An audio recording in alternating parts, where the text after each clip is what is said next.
Welcome to Tru Heel Heat.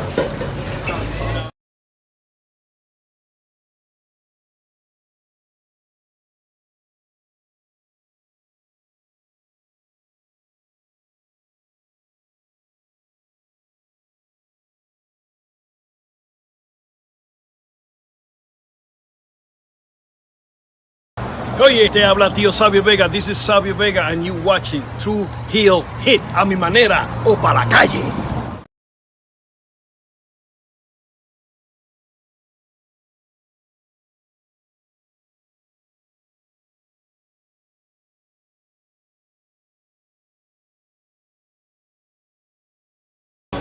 You already know what time it is, man. The young goat in the building. Make sure you tune in to Tru Heel Heat podcast.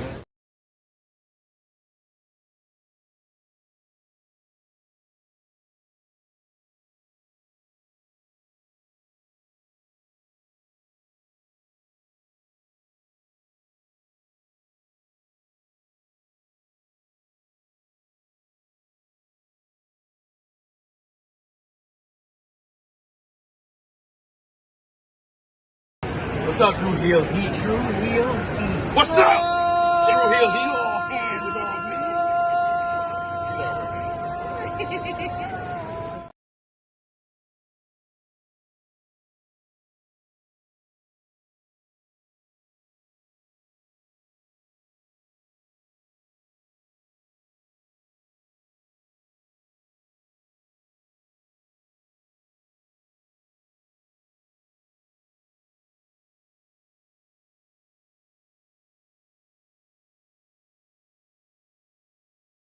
Hey guys, it's Rosa and welcome to Tru Heel Heat.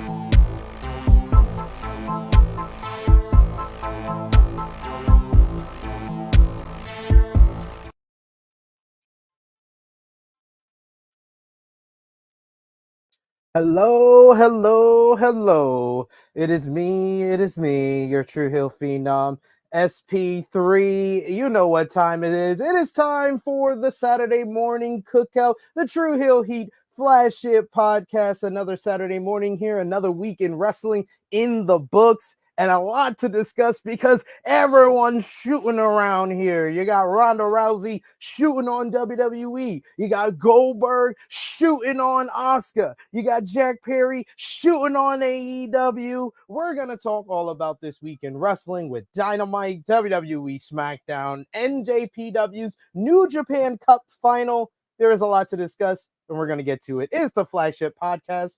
Let's hit the intro.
Hello, hello, hello. It is me, your Tru Heel Phenom, SP3. We are live on the Tru Heel Heat, YouTube, Facebook, and Twitter.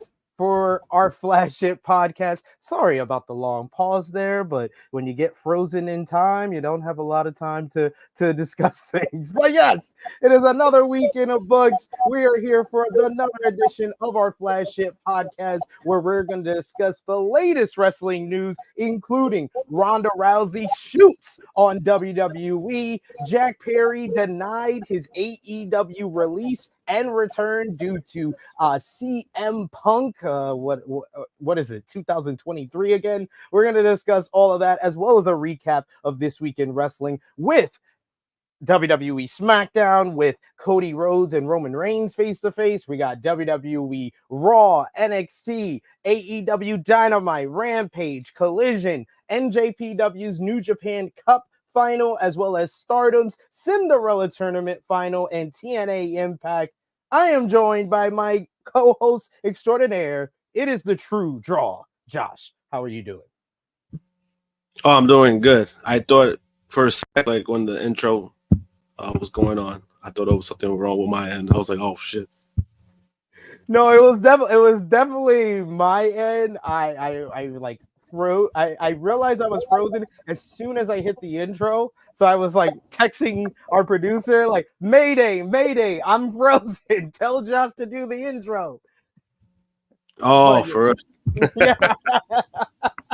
It is all good. It is all good, sir. It is all good. We are all here. Thank you all for joining us. It is here for another Saturday morning, 11:05 a.m. Eastern Time. We are here every single Saturday to discuss everything going on in professional wrestling. You won't find another. If you can let us know in the chat if there is any other wrestling podcast that covers more going on in WWE, AEW, New Japan Pro Wrestling, TNA, ROH, the independent scene, Stardom, Japan, Mexico, we cover it here on the flagship podcast. So we thank you so much for joining us. If this is your first time joining us, if you're one of the regulars, we appreciate you as well. Show that appreciation back the simplest way possible. Drop the thumbs up on this video if you're watching us on YouTube. If you're watching us on Facebook, you could drop a thumbs up, a heart emoji, an angry emoji, a laugh emoji, however this week in wrestling made you feel. If you're watching us on Twitter, drop a like, drop a heart, share this video with all your friends over there on the Twitter machine.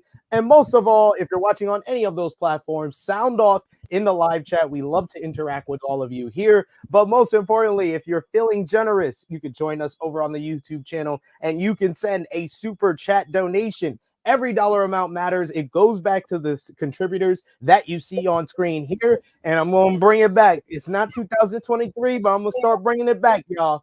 I got babies to feed. I got rent to pay. We appreciate the support. We broke out here in these streets. We need the support. It's 2024, but we need your support. Thank you so much for those super chat donations in advance. We got a whole bunch of people already in the chat, like Eric Isaacs, who's always the first one in the chat. Eric Isaacs, you got to put some respect on your own name and always put first. You've been first in the live chat a couple of streams in a row. You got to make sure people know this. He says, "What's up, Pete? Shout out to WWE, AEW, and TNA for giving us women's main event matches all this past week, honoring Women's History Month.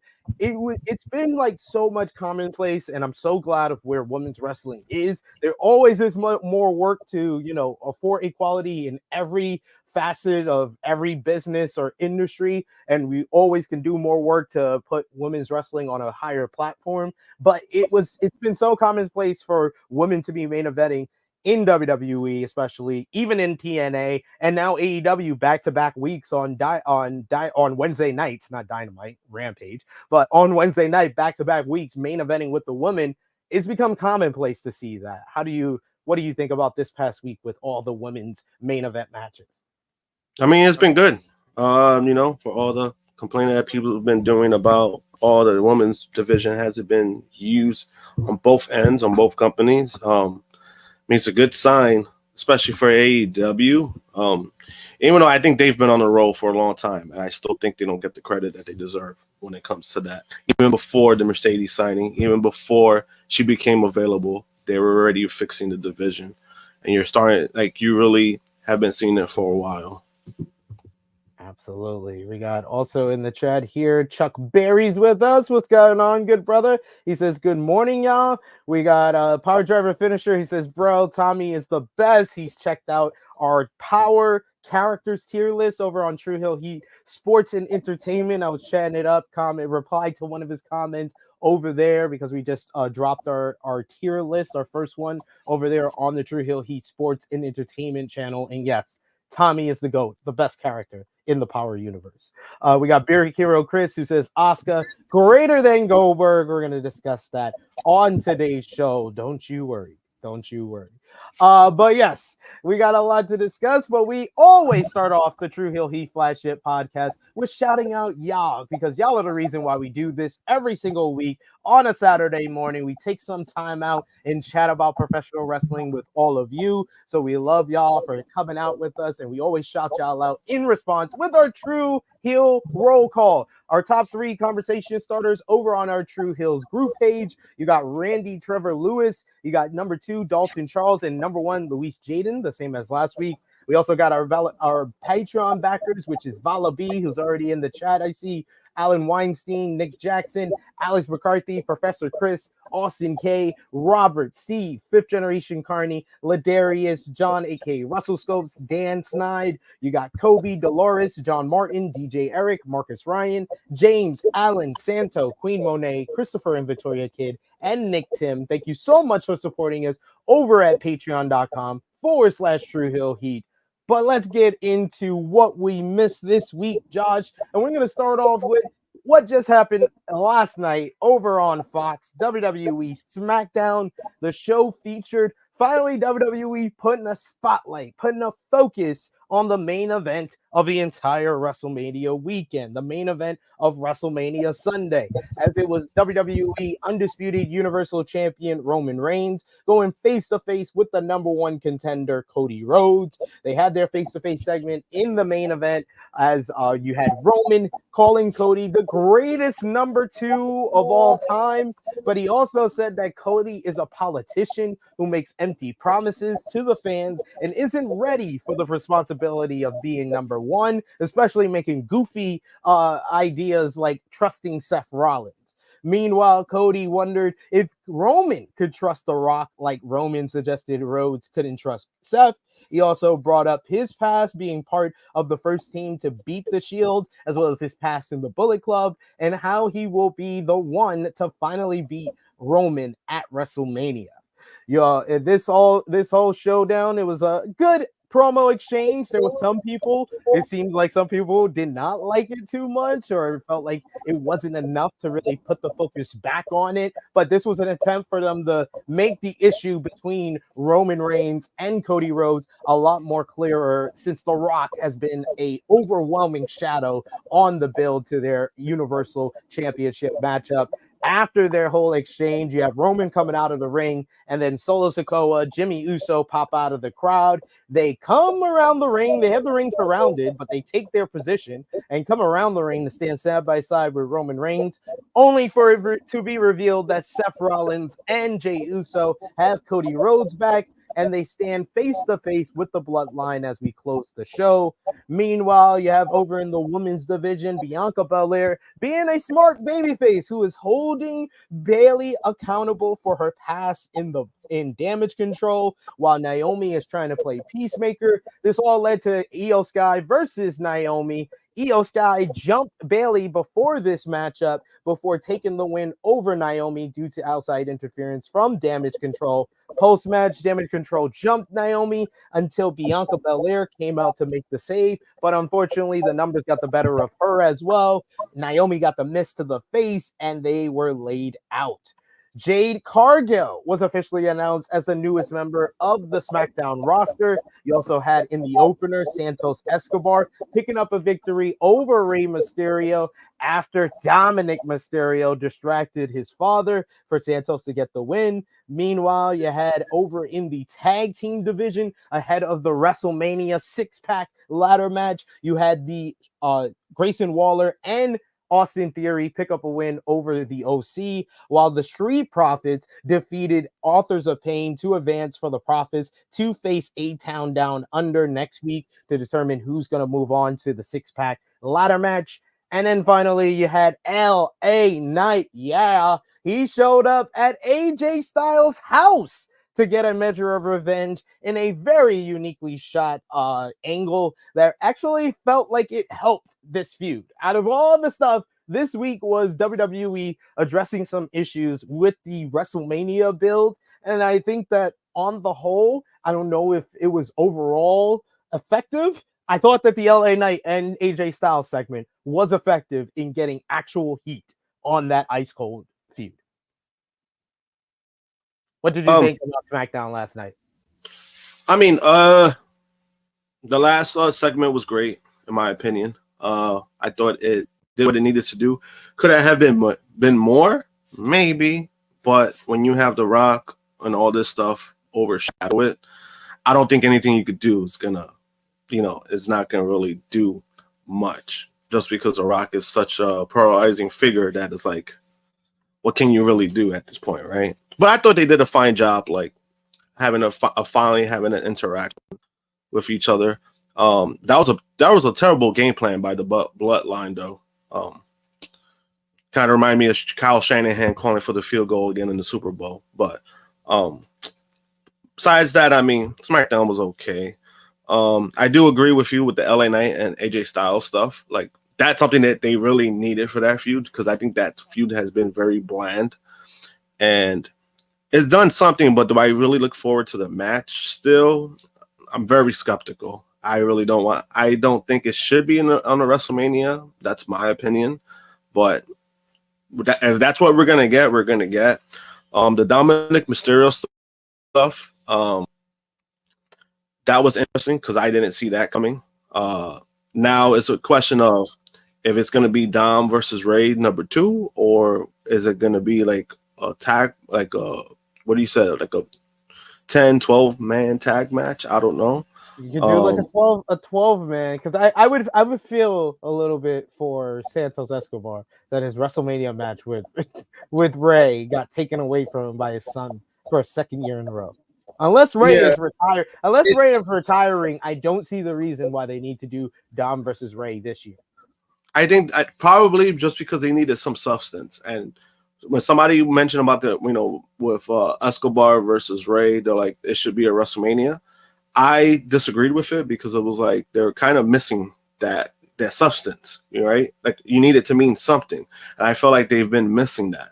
Even with Ray, he was injured, he came back. They were missing something. And I feel like Dom could be the person that ignites that. As for like, it's going to be a multi-man tag match, I still don't know. Like, would I prefer Ray versus Dom too? Yeah, because we saw last year they had a great match together. So it was like, if I could get that again, I'll be fine with that.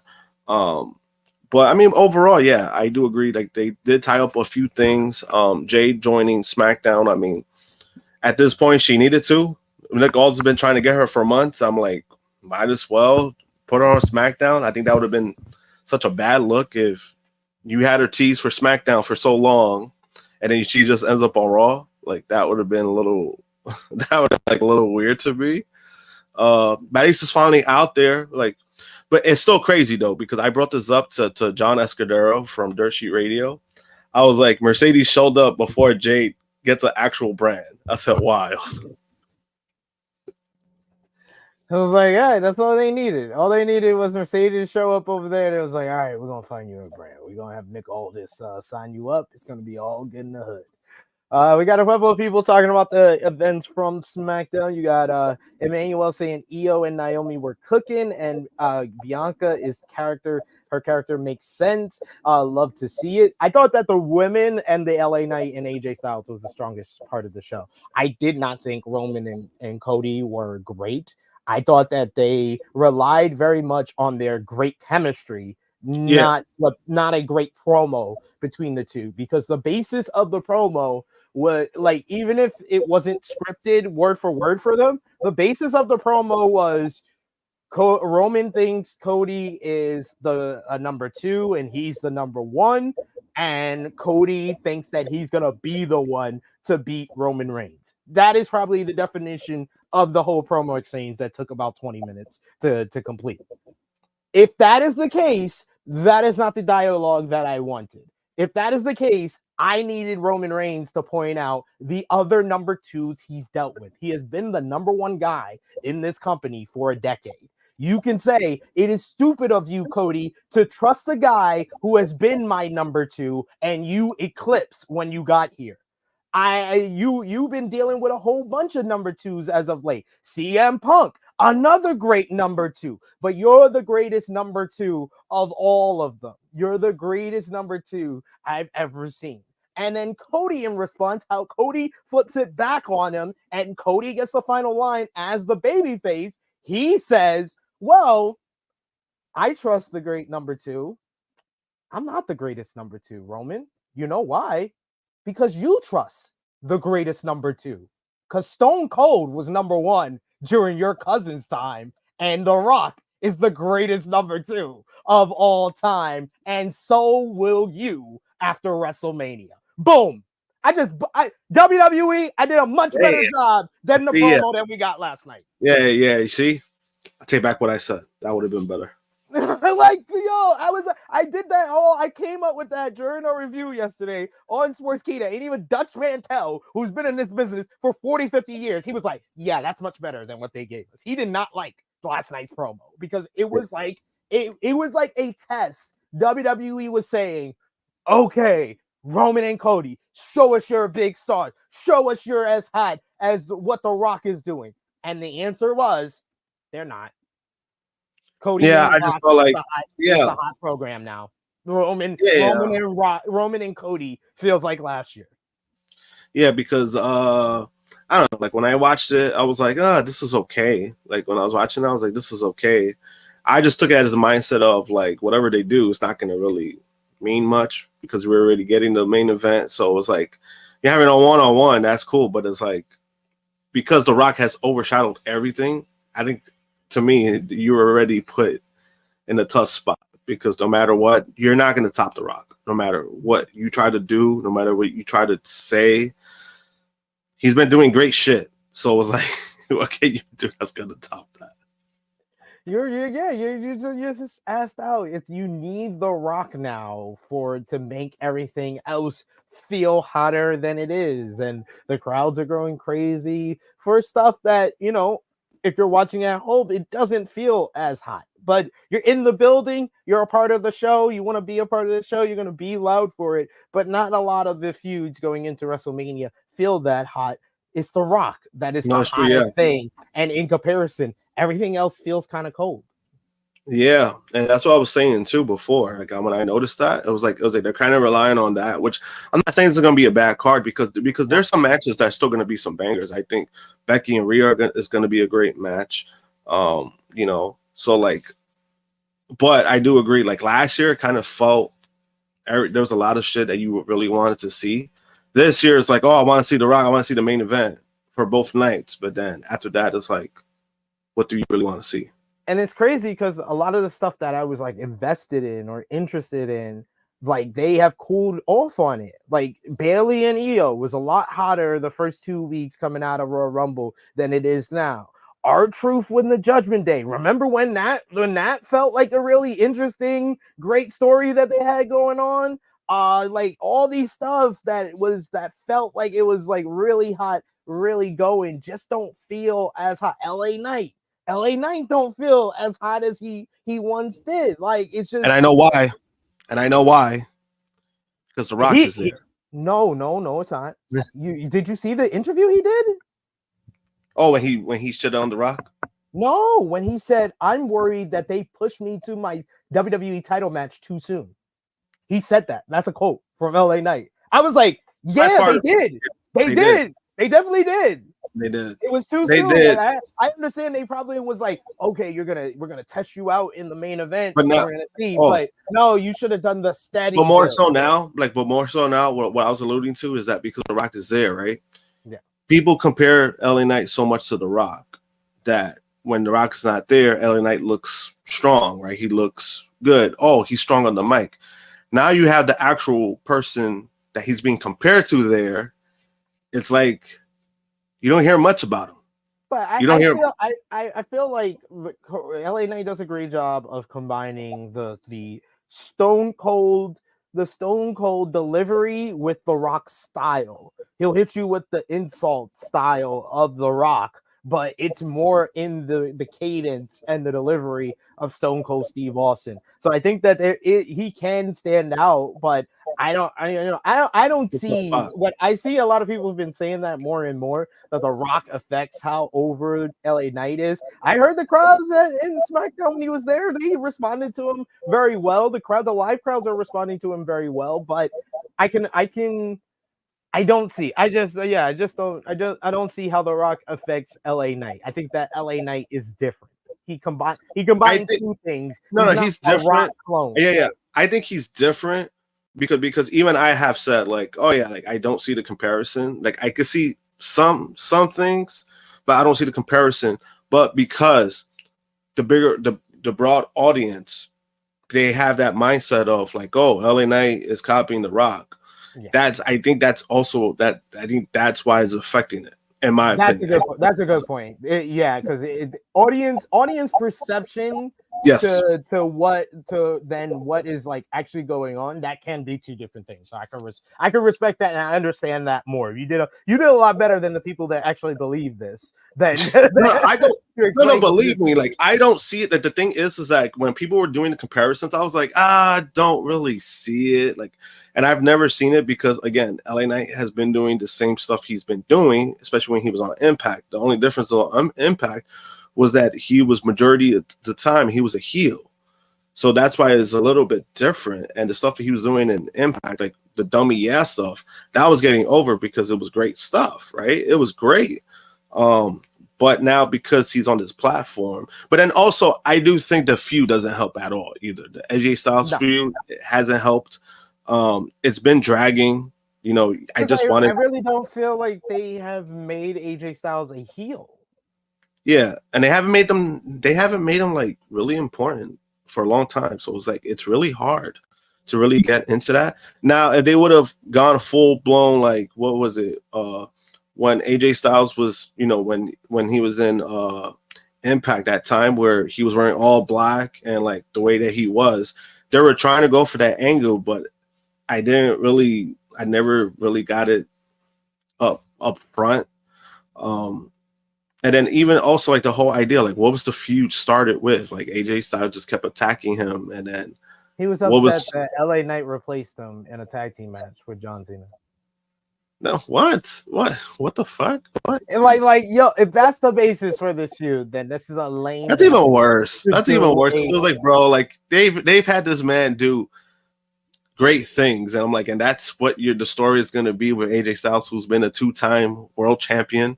That's what you start your feud with somebody else. Nearly 4-month feud off of that. Oh, that's we do have a super chat donation. Thank you so much. A super Chisholm from Will Chisholm. We appreciate you, Will. He says, let's be real. WWE and AEW listening to Tru Heel Heat because this week they've been doing y'all ideas. Yes, it was Jimmy who came up with the idea of LA Knight invading the home, because me and Jimmy kind of both thought the same thing when LA Knight said that in the promo. I think it was 2 weeks ago. We both said, I thought when he said that he was going to show up at AJ's house, and then they did it this week. So yes, we finally came up with a great t-shirt idea. We're probably going to get talk to For Your Wear or talk to Romeo about doing a design of Triple H, Tony Khan watches the Ramble. That's what we say all the time. Tony Khan watches the Ramble. Now Triple H watches the Ramble. They all watch Tru Heel Heat. I agree. Well,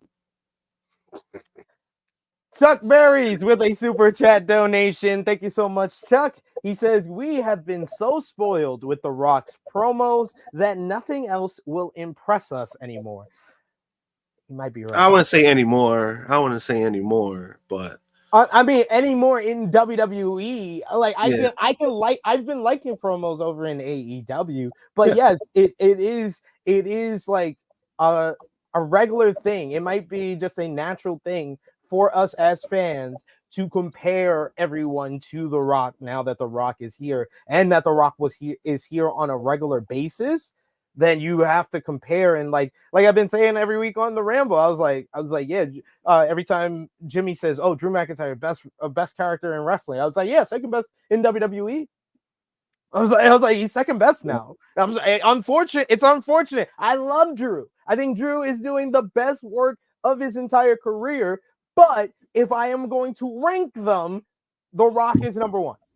Yeah.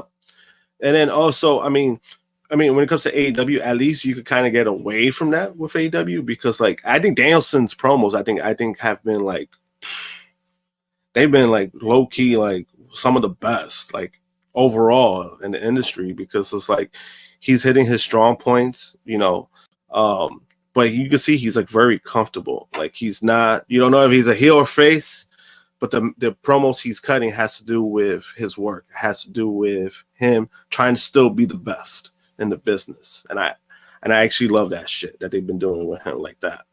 But I do agree with like all the WWE stuff, like Drew, yeah, he's been entertaining, but then it's like, oh yeah, he's second best because we have The Rock there at the moment until The Rock leaves. Then, and it's also a thing that's against Drew is that he is doing an idea or a matchup that it wasn't for him. It wasn't meant for him. They are doing the best with what they have because of everything that has transpired in the last couple of months with CM Punk's injury, with everything that went down with Rock, Cody, and Roman, and they've made the best of the situation, but it's like a whole like domino effect of The Rock being here. The Rock being here necessitated what we had to do to pivot from Cody versus Roman to Rock versus Roman back to Cody versus Roman. It's necessitated CM Punk's injury necessitated Drew McIntyre stepping into the World Heavyweight Champion scene. But because Rock is still here, we need someone to team with Cody. So Seth, you were going to get a WrestleMania main event against Punk. We're going to give you a WrestleMania main event. You're going to team with Cody, but that has taken his focus away. And in my eyes, just looking at the character, listening to the promos, it's made him a weaker babyface because it has gone against everything he was saying the months in the past of, I'm all about protecting this title and protecting this company, and this is the most important title. I need this title because Roman's never here anymore. And now he's focused on Roman and the bloodline and not focused on the title. Yeah, and I think part of it too is because of the injuries. So like they're keeping him off TV. So it's like retrospect. Both ways I get it. Like I get like how it hurts it because he's supposed to be the workhorse. But then also with Seth, I know they've been very picky with him because remember it happened before years ago. Was it WrestleMania 33? Where they kept him off TV for such a long time because they wanted him to make it to WrestleMania.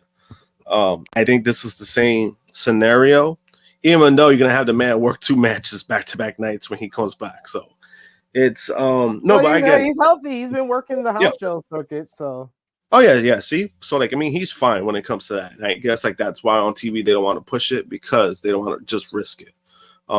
It is important to get reps, so I get that part, but but I get like each side. Like I get why it's being done, but I also why I could see why it's hurting the title or like the feud itself, because it's like it feels like Drew's doing the most, but then stuff is so focused on one thing. It's kind of like right now, I can't even say like, oh, for sure, like what's really going to happen with that title match. Like I could see Drew losing it. Like, I could definitely see Drew losing, but I think the way this build has gone, I think Drew will win. Yeah, I would hope so. It's just one of those things where it's like so much uncertainty because he still hasn't signed a new deal that we know about. So it's like so many things are up in the air at the moment when it comes to that. Before we wrap up with SmackDown, I wanted to get your thoughts on what I said was the other good part of the show, the whole Bianca Belair. Really, I said it yesterday, and I was like, if people like, because I saw Rick Ucchino over on the Sports Keto review told me that he saw a lot of fans that were saying that Bianca's little tease last week on SmackDown was alluding to Bianca possibly turning heel. And I said last night on the show, and I will say it here, I feel like that was more fans' wishful thinking of wanting Bianca Belair to turn heel, because in my eyes, I feel like this Bianca holding Bayley accountable is very reminiscent of Kevin Owens holding Sami Zayn accountable ahead of WrestleMania, and that this is all going to come together where we're going to have Bianca and Naomi versus the Kabuki Warriors, Bayley versus Io at WrestleMania, or even possibly with the addition and official announcement of Jade Cargill being here, you could throw Dakota on the Kabuki Warrior side and do Naomi, Bianca, and Jade, the greatest African American woman trio of all time, versus the Kabuki Warriors and Dakota at WrestleMania. Yeah, I can see that happening. Because in my mind, what's the reason to debut Jade Cargill 2 weeks before WrestleMania unless you're making her in a WrestleMania matchup? There's absolutely no reason to do this next week unless you're putting her in a Mania matchup. Not only that, but then as I think with Jade, like I've been saying for a long time, because I've been saying it for weeks, it's like, where is she? What are you guys are doing with her? And honestly, if she wasn't on a Mania card, if she's not on a Mania card, that's very, I think that would hurt, like her thing more than anything, because it's like the whole point of her signing and you're making her a big deal was that, you know, WrestleMania will be a possibility, and you would have left her off. That's kind of like, what the fuck is that? Like, what the fuck was that about? So, I mean, I'm kind of glad that there's some clarity when it comes to that. As long as it finally gets announced, 3-on-3, which is fine. I don't think she needs a one-on-one match at Mania. Not right now. She doesn't need it. So I'm fine with a six woman tag. I think that's fine. But it also makes sense within the storyline. Like I like that fact. But I also don't think, when I heard that, when people were saying, "Oh, Bianca's turning heel," and I heard everything, I was like, "What?" I didn't see it. I said the same thing. I was like, I didn't see that. I was like, I think they're very adamant about Bianca staying babyface for now, because she's too much of a brand. Like, she's too much of like a face. Like she's too much of like an overall brand face, a person to make her heel. It just wouldn't be what they usually go for, and I don't think they should do that. Just because, again, like you said, she's on TV, she has her own show, she's a brand ambassador. I wouldn't do it yet, but then also I think her turning heel would be kind of, what's the point of that? You know what I mean? There's no idea for her to turn heel at the moment. She's gonna turn on Bayley, but then it's like you're doing the ass backwards at that point, because it's not that wouldn't be a double turn. That would just be like kind of lazy at that point. Yeah, I agree. We got LeVay Carter with a great comment here. He says that would be Tasha, Monae, and Noma on one team. No, that would be Tasha, Monae, and Rock on one team. LeVay, thank you for the power analogy there in the comments. We do also got a super chat donation from Will Chisholm, the Super Chisholm, if you will. He says, if they have Naomi, Jade, and Bianca team versus Damage Control, all of Black Twitter is going to blow up. LOL. 1000% agree. I said to people, remember, I said months ago, if they did Bianca Belair versus Jade Cargill at WrestleMania 40, black people and black wrestling fans would show up to it like they showed up to Black Panther's movie premiere. Like they showed up in their dashikis, all their paraphernalia. They was wearing it all. That's how people would show up. I think they would come close to that. It would be like a 90s African-American party. Like they would come in all whites. You would have the Tims all out here, maybe some rope chains. It would be great if these three women teamed up together. The greatest black trio of all time. I mean, that'd be great stuff. You know, what's crazy though? Like, I didn't even think about that. Like, when I heard like, oh, it might be and then it might be them. That shit didn't even come to my mind. Like, oh yeah, they're all African American. Like, that didn't even come to my mind, because it was just like, with me, I just looked at it as like, oh, you know, like that would be something like at least it'll be on the card, and you know, so I didn't even think about that until like recent. Like when I heard that, I was like, wait a minute, what? I was like, they're all. I was like, oh shit, like I didn't even think about that. Absolutely, but I think that would be excellent. Get everybody on the card. That's what it seems to be with these final matches that they're going to add to the WrestleMania card. We also got another Super Chisholm Super Chat donation. Thank you so much, Will. He says Roman and Cody promo was like, you know your girl is going to cheat on you, and Cody was like, you know your girl is going to cheat on you. Yeah, that's basically what it was, and I'm just like, all right, y'all did that. Yeah, y'all did that. Y'all are good. I was glad that they finally mentioned the Cody was a part of the first team to beat the Shield, because I thought that was something missing from the dialogue and promo work from last year's build to WrestleMania. So I like that he brought it up here. But yeah, like the Bullet Club thing, the Bullet Club reference didn't even get a response. Like this felt like a least effective version, a lesser effective version of Cody and Roman. They have great chemistry together, but I don't think the dialogue was there. Yeah. We got Christopher Kidd in the chat. Professor Chris, thank you for joining us. We love seeing you in the chat. You the good brother here. He says Summer of Drew. No, Christopher Kidd, excuse me. Christopher, I said Professor Chris. Christopher Kidd says Summer of Drew begins with Punk not being able to save the World Heavyweight Championship from him. I'd start back watching WWE for that storyline alone. Hashtag Drew is God. Hashtag Black Girls Rock. And I think that someone else in the chat said the same thing. I think it was, A-Shock here, who says WWE should play the hot hand and have Drew as champ. He holds it and talks about his contract expiring in a Summer of Punk storyline with Drew as 2011 CM Punk done, right? And then CM Punk playing the role of John Cena. Yeah, the problem with that, at least from what I understand, is the timetable that Punk is supposed to come back. Drew actually might be gone. So that's a complication right there. But if he stays on, that means that's a guarantee that he's staying with the company. But that's kind of the rift that's going on right now. That the timetable he's supposed to come back, Drew might be gone because his contract will be expired, will be done by then. Well, his current contract will be done by then. So that's something I think they should do. Like if that was to happen, that would be great. But you need to that man needs to sign that contract. If you can't come to a deal, just give him an extension for a couple of months and do the angle. Yeah, I would do it. Like I would do that. But then it's like at that point, it's like, bro, just sign the fucking new deal. Like you do the angle. If he doesn't sign the new deal, you do the angle, or if he's able to have his contract expire and see what AEW is going to offer. Because, I think that WWE is going to offer him a large amount of money, and they seem to be offering the people that they're re-signing a whole lot more money than they will the free agents. But I don't know. Maybe you should hear what AEW has to say at least. I think he should. Yeah, I think he should just because like they're getting significant money. Like, they're getting significant money. And then apparently the dad, his thing went even up. Like his wealth went even more up. So it's like, so I mean, hey, I'm just saying.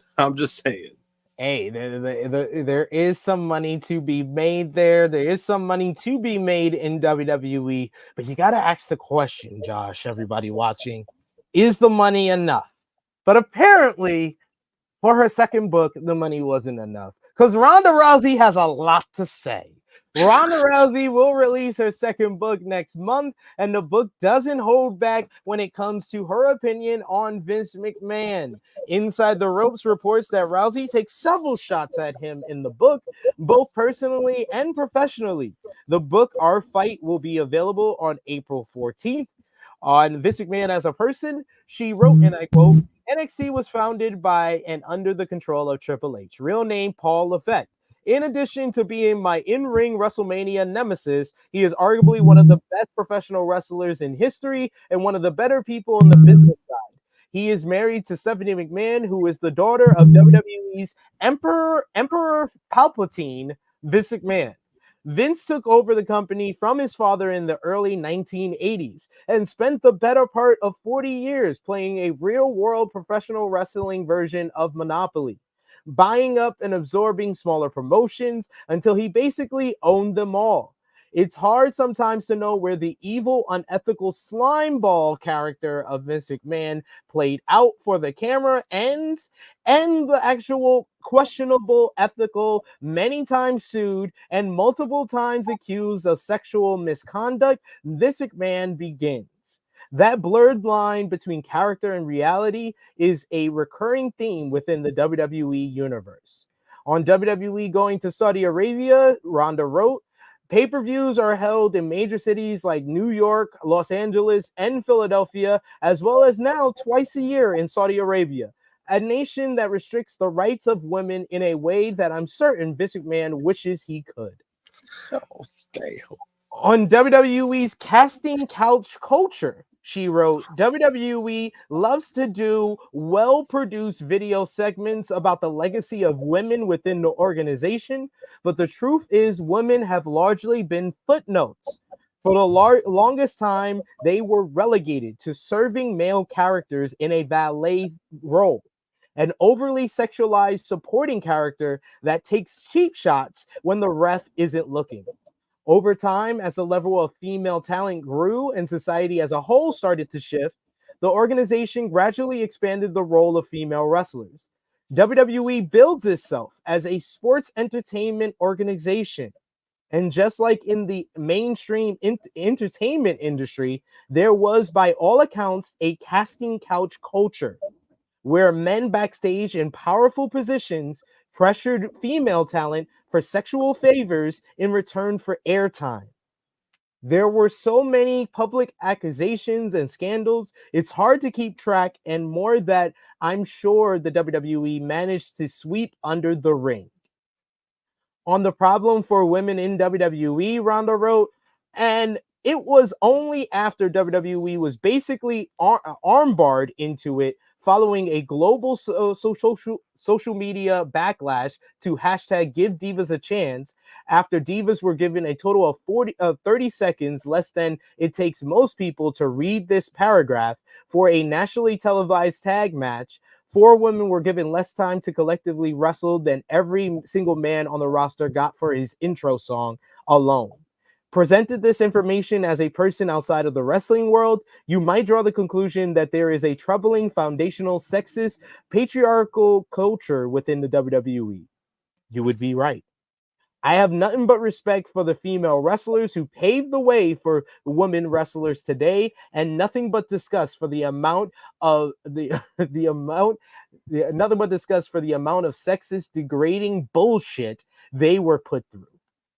Ronda Rousey says she has no intent on making a return to WWE. Rousey has been away from the company since she lost to Shayna Baszler at SummerSlam 2023. In a new interview with Never Before Told promoting her new book, she was asked about what kind of backstage information fans would learn from the book. She said, and I quote, "How much of an absolute shit show it is at the WWE, because they can't hold the story over my head and hold me hostage with my own career. I don't need anything from them, and I don't intend on going back. So I can say everything that I think and feel while everybody else is still held captive by their organization." So before you respond to what she had to say, I was I got the information from one of my people in the wrestling media game that they had an interview with Ronda Rousey, and I was seeing other outlets getting interviews with Ronda Rousey. And you know, when you see so many people getting interviews, it's like, man, do I really want to get an interview too? She said so much before, but she seemingly be saying more and more each and every interview she does.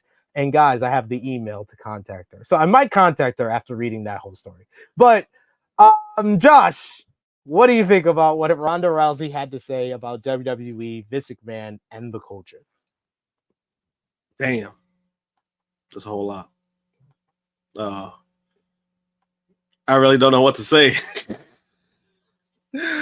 Damn. She just nuked them. I knew she was having issues with them for a long time. I just didn't know how deep it was. And you could tell she was having issues within the last year of like her run. Like you could see things just weren't the same. Like she wasn't as presentable and as hot as she was when she first got there. That could be a mixture of things. It could be she wasn't motivated. It could be on her too. But you could tell there's something that was there that you could tell, like, especially with Ronda, like there was something there that I think is just not her, but she just doesn't want to be there anymore. So now, like, I think it was just confirmation of, like, oh, all right, this is how she really felt. Yeah, like, damn, like that was a whole lot about all the Vince stuff. It was a little surprising. I mean, surprising, but not surprising, just because she's never really opened up about Vince McMahon. And then now it's just like, she's like, fuck that. I'm just going to say everything I want to say. You know, she did say some good things about Trips. Like, you know, she was like how basically that's like the one person she got along with, her and I guess Steph, you could say, right? That she basically like got along with. So she didn't go full blown like burial on them. So I think that's why she's honest about what she's saying. Because if she just didn't give a fuck, she just would have shitted on everybody. So I think she was very honest when it comes to that. I know Bruce Pritchard she don't like for shit, but she's not the only one. So I you know, I back her up on that. But a lot of things she said she's not exactly wrong. I just think because it's Ronda Rousey, people are gonna be upset. But if you really look at what she said, we've been saying it for years about the way the women were treated. She's just the vocal point that she's going to speak up. And because, again, she's had this reputation of being outspoken, having certain views that people don't agree with, people might look at it differently. But what she said, I mean, we've, as fans, have been saying it for a long time. Yeah, because I see, you know, some people in the chat who feel a certain way about Ronda Rousey. H-Shock saying, to sum up social media about the Ronda Rousey news, right message, wrong person. She is right about the company casting couch culture. I don't think you can say that it's right message, wrong person when she's basically telling what she saw. And she's telling the truth. If she's telling the truth, it does not matter if you agree with her, if you think she's a bad person, you think she's an idiot. It's not her being the wrong person. It's just the right message. You could put a period, not a comma after it. Like it basically, this is kind of a reach of a comparison, but it's like saying right message, wrong person. That's like negating what she saw. That's negating the issues that she's addressing. And it's a similar fashion to like the whole Quiet on the Set we talked about before we went live here, with Drake Bell being one of the talking heads on that. Just because he's done horrible things and people think Drake Bell's a bad person, you could say he's the right message, wrong person. But no, not a lot of people are saying that, because that negates what is actually the point of that documentary. So don't negate the point of what Ronda's trying to say by saying she's the wrong person. Kind of the same thing with Amanda Bynes. She didn't speak up on anything, but you know, we've known about like her troubles, but now it's kind of like, oh, maybe it makes sense why she's going through what she's going through. But with Ronda Rousey, this right here, what Power Driver Finisher says, she's the only one talking about it. Can't really pick and choose who speaks the truth. Yeah, and I think can't do that. Yeah, and with Ronda, I mean, she was there. So I mean, of course, like, you know, now if she wasn't there, she wasn't with WWE and all this stuff, right? Say like if her career never existed with WWE and she did stuff like that, then maybe you could say, yeah, maybe that's the wrong person to talk about it because she didn't experience it. But because she's experienced it, and she experienced it on a high level. Remind you, she experienced it. She was top of the game. If it wasn't for Ronda, Evolution doesn't happen. That pay-per-view, all women's pay-per-view, does not happen. Regardless of people want to convince themselves with, doesn't happen with Ronda, because Ronda, her star power was just over the roof, because not only just in WWE, but because what she accomplished in UFC, what she was doing in movies. So I think she's the right person. But you know, A-Stock, I know you think you're probably, I don't think it.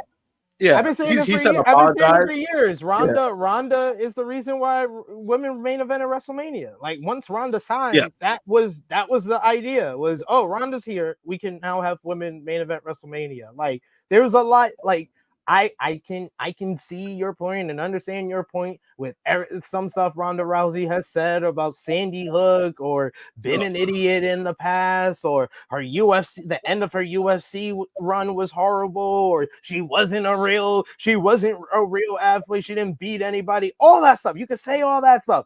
We're not talking about all that stuff. We're talking about what she said. Did she see it? Is this real? Do you think she's telling the truth? And I think everybody will say it's yes to all those questions. Yeah. And I know I see that he apologized, but I mean, I get what he was saying. It's not to apologize about. That's what I say. I just explain why I don't agree with that, because I feel like it negates what they're saying to say.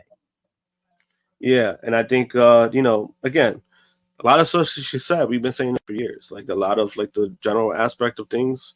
So it's nothing new. It's just that because Ronda, again, has been outspoken on certain things that a lot of people don't agree with her on, that's why it may look different. But I mean, Bruce Pritchard, we kind of knew Bruce Pritchard has been a weirdo for years, and she basically just confirmed, like, yeah, he's a weirdo. Yeah. That's how I see it. And like we might not ever get like a Mickey James tell-all or like a Trish Stratus tell-all, a Lita. Yeah, you don't get man. I want to hear a Lita tell-all for the way they let her go out that company, and that was just in 2006. That was like 2 decades ago. Like we might not get any of that. I will say with adamant right here, March 23rd, 2023, in all my heart, I believe we will never get a real tell-all from Becky Lynch or Charlotte Flair about what they have gone through, or Bayley. Maybe a Mercedes Monae, but Mercedes Monae has been very careful with what she says in interviews, so I don't think we're ever going to get Mercedes Monae, really, or Naomi. We're never going to get the real of what they went through. So we gotta appreciate that we got somebody to tell us what's really going on. And I would even say Trish, like we probably won't hear that from Trish because remember, Trish was in that era where it was like bra and panties matches, and she was doing wild stuff with Vince on TV and all that stuff. She was doing crazy shit, but we probably won't get one from her either because of how they view her now. Like, and then the way they brought her back and the way they were using her, you're probably not going to get that from her either. And I think she'll be a great person to like speak up on certain things or speak about her experiences and how she felt about things. We're not going to get that from her either. So like you have Charlotte, Becky, I would say Mercedes to an extent. I think she'll pick and choose what she'll say. But on the bigger scale, a lot of the women who've been pushed and who've been treated well and who have been loyal, you're probably not going to ever get that. No. So thank you, Ronda. And I think maybe we'll talk more about it because I know our good friend Rick Ucchino has a big interview dropping on Monday. And with boy, her? Oh boy, yeah, Rick has with Ronda Rousey. Yes, boy, oh boy, I'm good friends with Rick. He gave me one of the quotes, and I cannot wait for y'all to read this. We're gonna talk about it next week. You gotta share that in the chat. When it come out, share in chat. When it comes that he I think he sent me something because I see a message from him and he told me one quote where I told him, like, he told me the quote and he was like he can't use it, and I told him a way to make it work and he's making it work. So yes, I can't wait. But we got to move on to the rest of the WWE news coming out of SmackDown. The Wrestling Observer newsletter reports we have 3 big names, 3 big legends who are believed to be involved with this year's WrestleMania in Philadelphia in some form or fashion. 2 of them are on screen right there. The Wrestling Observer notes, while nothing is official, Stone Cold Steve Austin, John Cena, and The Undertaker will be involved in WrestleMania 40 in some fashion. There is currently no locked-in creative for plans for Cena or Austin at this time, however. It was noted that if there are plans, it's quote-unquote well-guarded secret. It will depend on schedule, what they're willing to do, and the money. Cena is believed to be free that weekend and has said as much in interviews. Are you looking forward to seeing those three big legends in some fashion? Maybe an Austin interrupt Grayson Waller type thing, or Cena does a run-in for Cody. He's a part of the Cody Avengers. What do you think happens with these three guys? I'm excited about 2 of the 3. Not everybody. I kind of don't need to see Taker. I don't need to see Brett Favre. No. He's a Brett Favre. Oh, shit. I'm good on seeing Brett Favre like ever again. Like I don't need you for a run-in. You notice I came up with 2 quick ideas for Cena and Taker. Cena and Austin did not come up with an idea for Taker. I don't want to think about that. Yeah, because even though Taker has the bike now, like he's not doing the Taker gimmick anymore, from what I understand. What are you going to use him for? You know what I mean? Stone Cold, you can still do a few things, and then they also did mention like last year how he was Plan B. So having him in some kind of retrospect would be cool to see him again. Especially since it's not going to be all the time. We haven't seen him in almost 2 years. Yeah. Cena, I mean, that's a given. I think anything he does is going to get a pop. It'll be cool. So I mean, with those 2, I'm fine with. With Taker is like we saw him at NXT when they tried to get 1 million views against AEW and they still didn't. I don't need to see Taker. Because it would make sense though now, because you did the whole angle with the stare down with Cody, Seth, and Jay versus the Bloodline, but when The Rock comes back, they're at a man disadvantage. We got Cena to fill the spot. We got Solo. He will take care of Solo. Solo will interfere to massive amounts of House of Torture heat at WrestleMania, and then Cena will come out and wash it all away. Get the big pop and make the same. House of Torture heat. He's the American House of Torture. He got Power Jabber Finisher who says love Taker, but I agree with y'all. Yeah, I'm good. We saw the retirement. I saw the five-part documentary. We did the review on this channel. You can check it out. That was like what 3 years ago. I'm good. It's just more so because to me it's just more so it's just like you're gonna have Taker use him involved. It's like what is he gonna do exactly?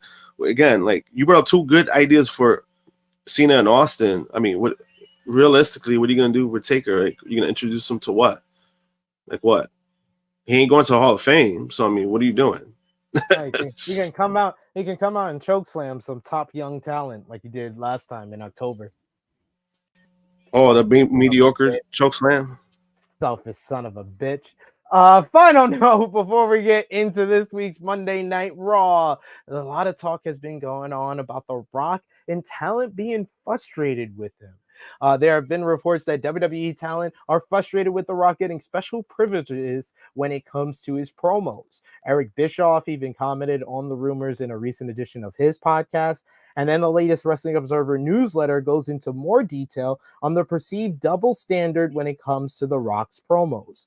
The belief is that The Rock's star power and position at TKO give him more leeway than any other talent has. Particularly for the length and content of his promos, one talent noted that The Rock does what he wants and no one is going to tell him differently. He also has a team of representatives that handled any issue or situation that might come up. There was a feeling after Vince McMahon left that his double standards for hand-picked talents and part-timers was over, and then The Rock came back. Wrestlers like John Cena, Roman Reigns, The Undertaker, and Brock Lesnar were believed to have different standards during Vince's time, and now people think Rock has taken it farther. A memo was sent to talent a few weeks ago from Nick Khan, Triple H, and EVP of Talent Relations, Dan Ventrell. It noted that WWE is a PG company and there is to be no swearing, not even on social media. However, The Rock is then allowed to swear on TV and his own social media. Rock even mentioned this last weekend, noting that standards and practices had an issue with him, but he would talk from the heart. The memo specifically told talent not to use the word ass on Fox, but Rock did so on last week's SmackDown.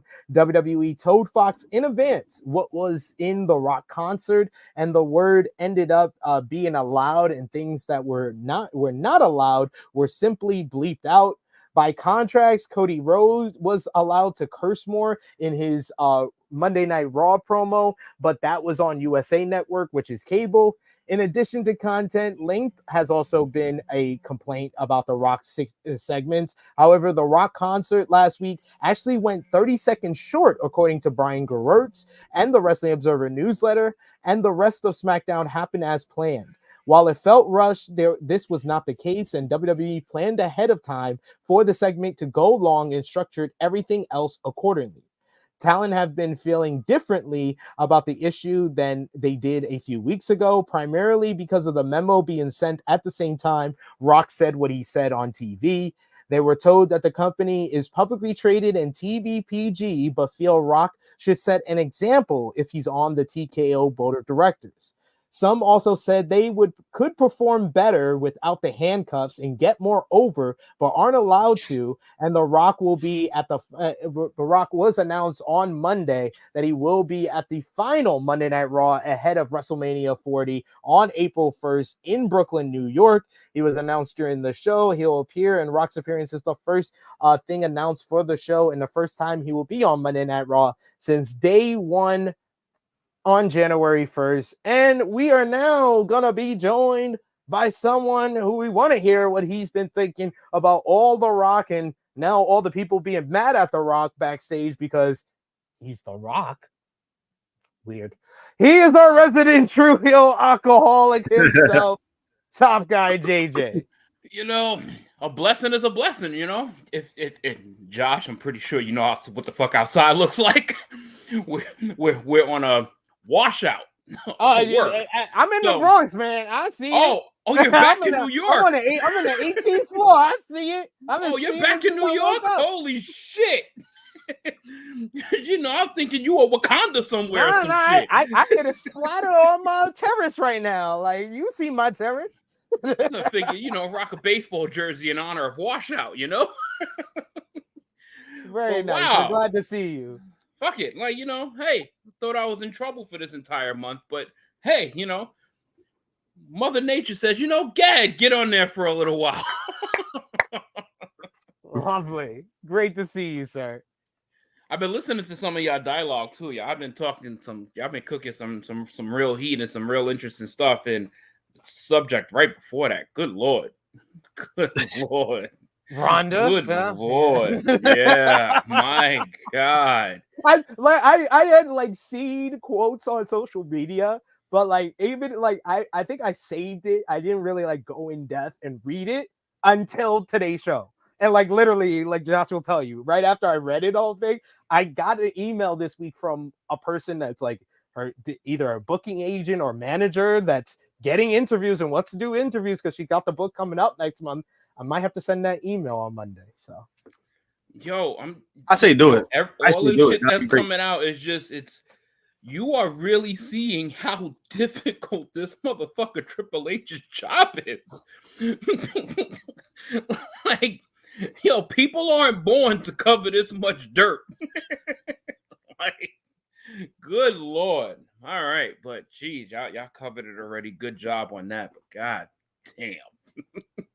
What do you think about the talent frustration with The Rock being kind of having free will, as he will, to say whatever he wants on TV and social media, and then WWE choosing to send a memo to everybody else to be like, y'all can't do it, he can.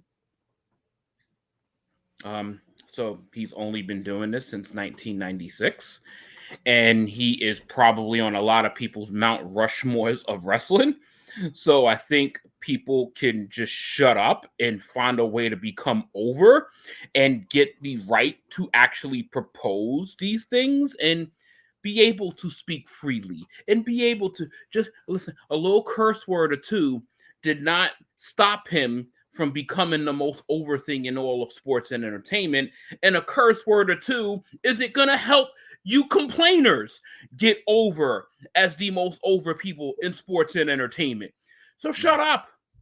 Shut the fuck up. Like there's some things you can't control.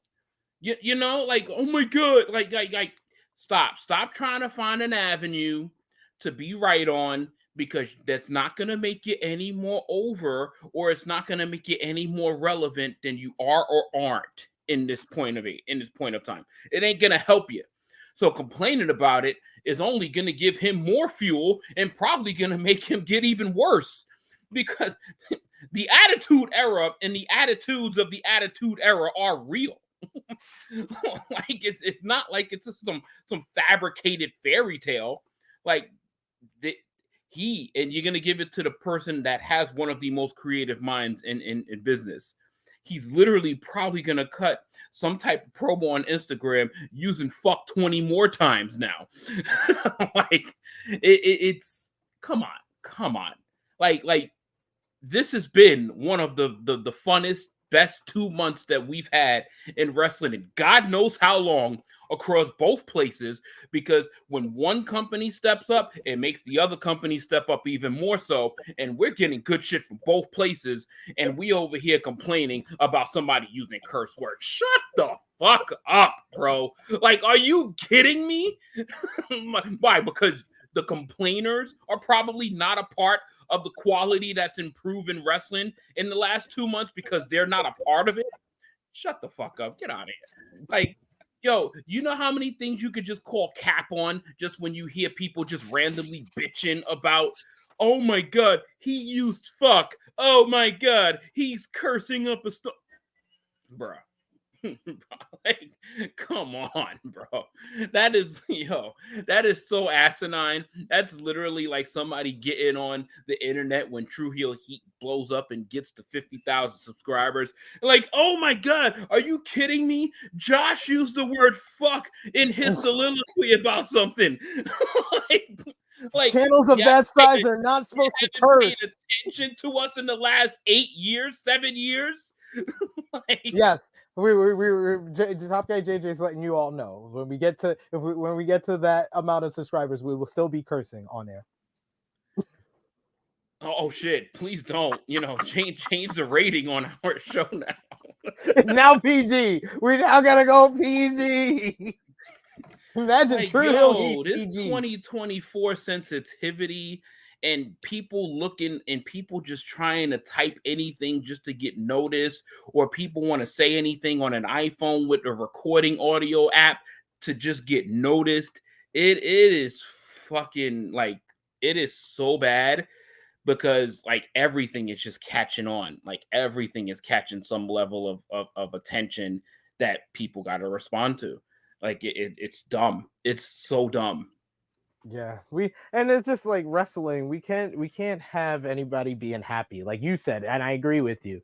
2024 has been a good year for the top two promotions as far as AEW putting out a product that their fan base is very much enjoying and giving high reviews for, and they're having great matches and some great promo work. WWE feels hotter than ever. They're selling out buildings. They're doing great in the TV ratings. They are cooking on the way to WrestleMania with The Rock at the helm, with Cody Rhodes, Roman Reigns, and that other guy that's wearing his wife's outfit.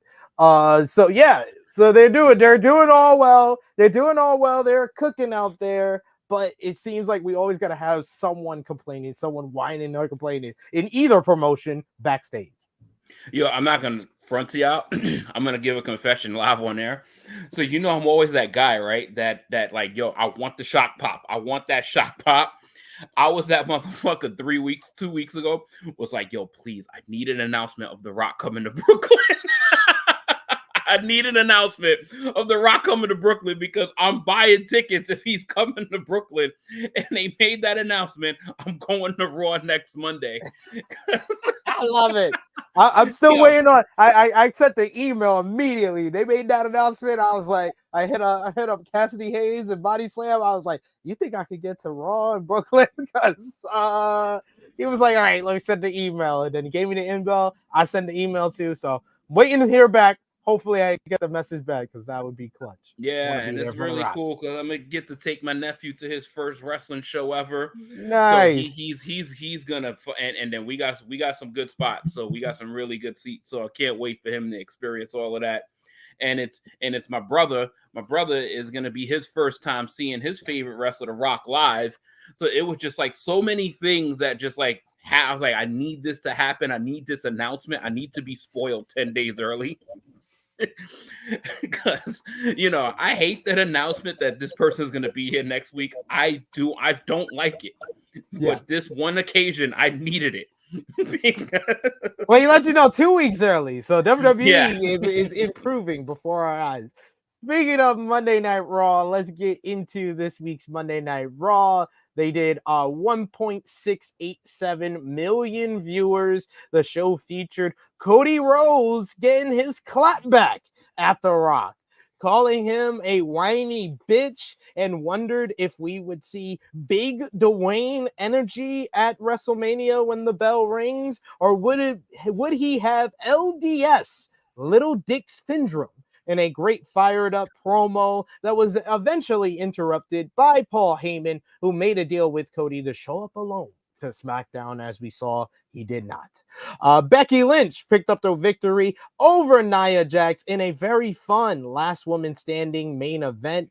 Post-match, Becky had a little bit of a stare down with her opponent for WrestleMania 40, Rhea Ripley, to close the show. You also had Jimmy and Jey Uso kick off the show, with Jimmy saying that Jey came up with the idea to leave the bloodline and he helped him do it, but he forgot about his older brother. This led to a brawl between the twins and Solo Sikoa until Cody Rhodes came out to make the save in a nice little opening segment with a fired up crowd there. Then you had DIY defeated the Creed brothers in a great energetic opener to move on to WrestleMania 6-pack ladder match. Awesome Truth also picked up the victory over Indusher for them to qualify. And then finally, it was the New Day defeating Alpha Academy to also qualify for the ladder match for the undisputed WWE Tag Team Championships.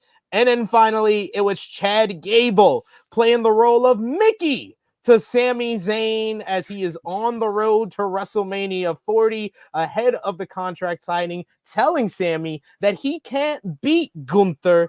This leads to Gunther laughing and mocking Sami during the contract signing, saying that he also doesn't believe he can beat him, and Sami saying that he believes he can beat Gunther, and went back to Gable to possibly further his involvement in the build.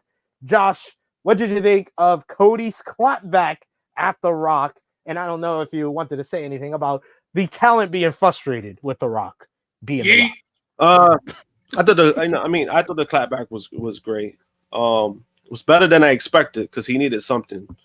But I thought it was overall it was great. Especially because it's Cody. I felt like if it was Seth again, it would have been flat.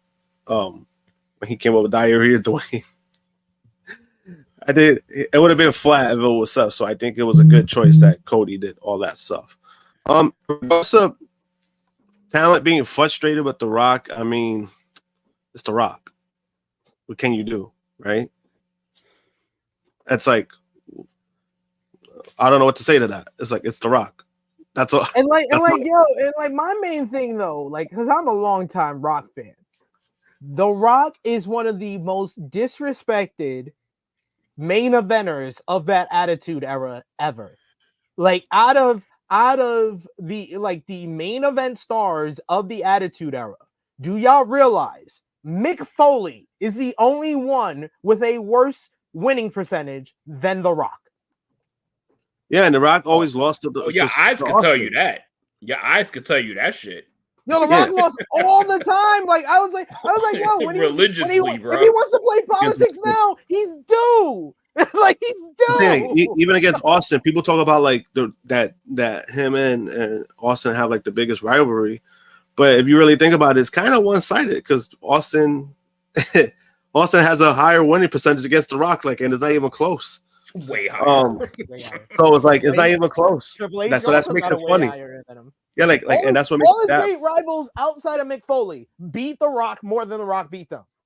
Yeah, and that's what makes it funny to me. But I mean, when it regards to that, I mean, it's The Rock. Like, when you could do the things that he's accomplished and get this far in your career, and then when you come back, the time that he comes back, then you probably could do the same thing. But not much they could do. But I mean, as in Raw, I mean, Raw was decent. The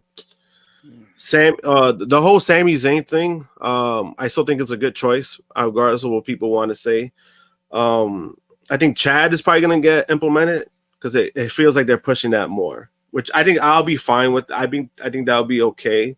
But the fact that Sami was a choice, I think it still makes sense to me. I mean, overall, I mean, the show was good. Nothing too crazy, but I mean, it hit a lot of points. Yeah, I thought it was a really good episode of Raw. JJ, any comments on Cody's clap back at The Rock? Yo, let me tell you something. When y'all mentioned that Seth clap at The Rock, I almost forgot about this whole subject. Like, the worst thing I've ever heard in my fucking life when it comes to even trying to talk to that man. It's like I like when WWE just makes a decision and just completely just exerts him out of the entire fucking talking equation. Because it's like, yeah, take the mic away from that man. Just take the mic away from him. Just let this be Cody, and that is a lot of pressure. That is a lot of pressure.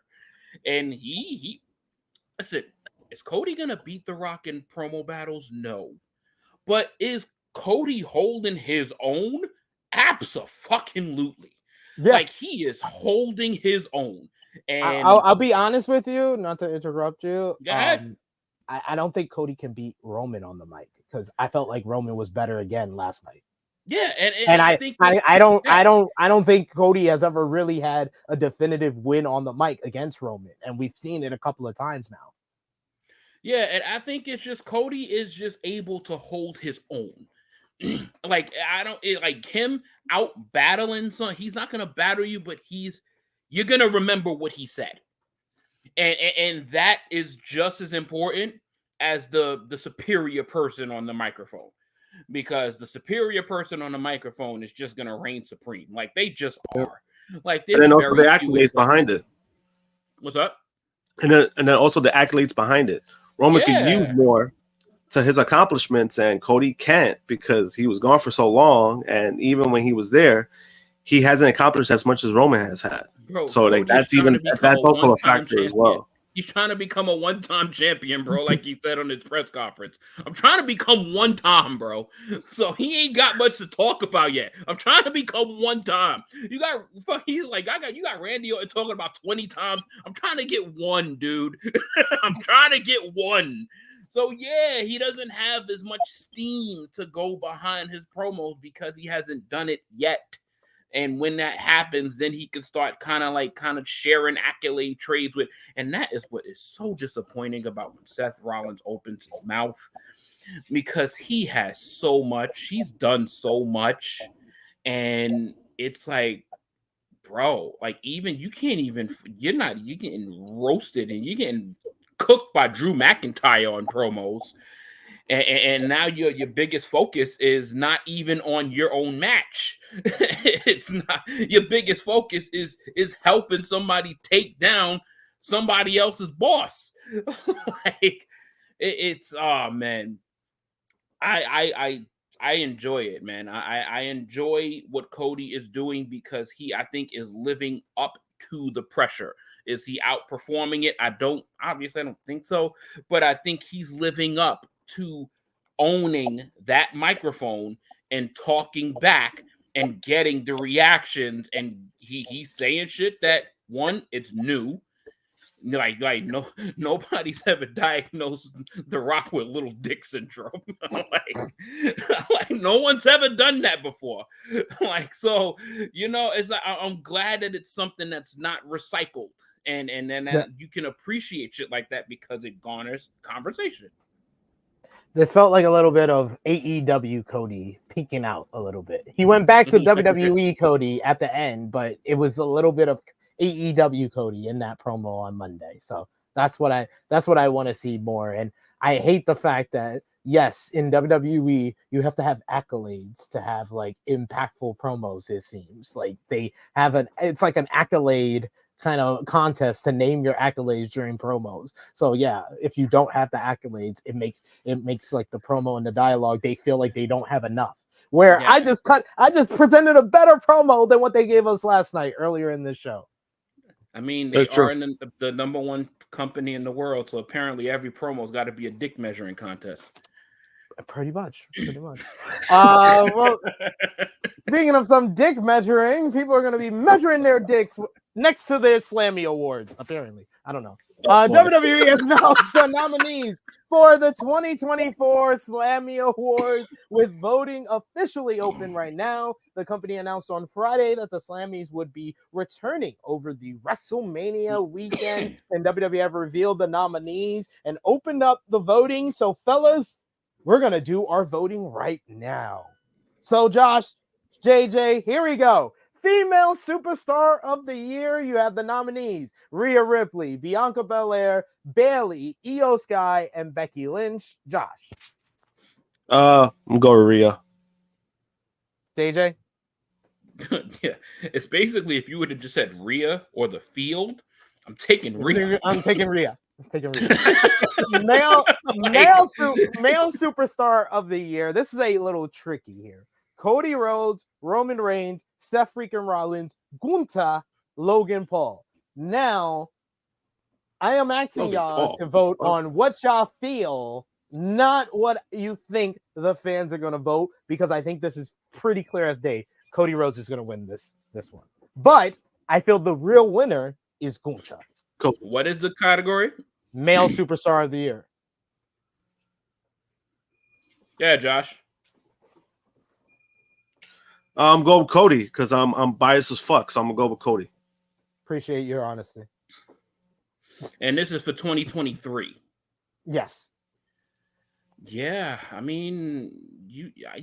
It should be Gunther. I gotta go Gunther. It should be, and it right? would have been Cody if Cody didn't miss 6 months.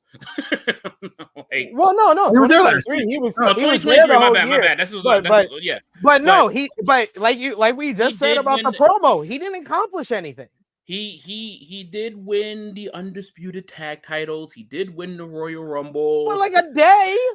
He won he literally won the tag team titles, held it for about a couple of weeks, and then lost it. He won the Royal Rumble and was about to give up the prize for it a week later. Like, and Gunther's had more successful title defenses than Roman Reigns has had appearances. Yeah, in hindsight, it should be Gunther, but it's not going to be Gunther. That's just where it goes, unfortunately. I love that. I love people have coincided as well. Yeah, it's Gunther. And that's another one. Emmanuel says for female superstar of the year, he would go Becky, but Rhea's going to win. I agree with that as well. There's an argument that Becky had the better year with what she did in NXT, with the blow off for the Trish Stratus feud, not the feud itself, but the blow off for the feud. She was just delivered in the ring, especially the second half of the year. Becky Lynch probably should be the female superstar of the year, but Rhea is the most popular. Best entrance, we got Cody, Roman, Bianca, Seth, Rhea, Becky, The Rock, and Dominic Mysterio at WrestleMania 39. Best entrance. I'll go with Cody because I go with Cody, but you sold me on that Dominic. Yeah, I kind of feel like he's the only one that has a specific entrance, so I kind of want to go with him. I want to go with Dom at 39 because that prison entrance was kind of dope. It was kind of dope, but it was just like fucking hilarious because of the whole like scheme of things, what he was going for. It was just like, damn, he used a whole ass prison entrance when he was in jail for like a day, talking about how he was in prison, how he lived through it. Yeah, I mean that's subjective. I think that's a subjective award. Like, no, it is. It's a matter of your preference. It is probably Cody will win though.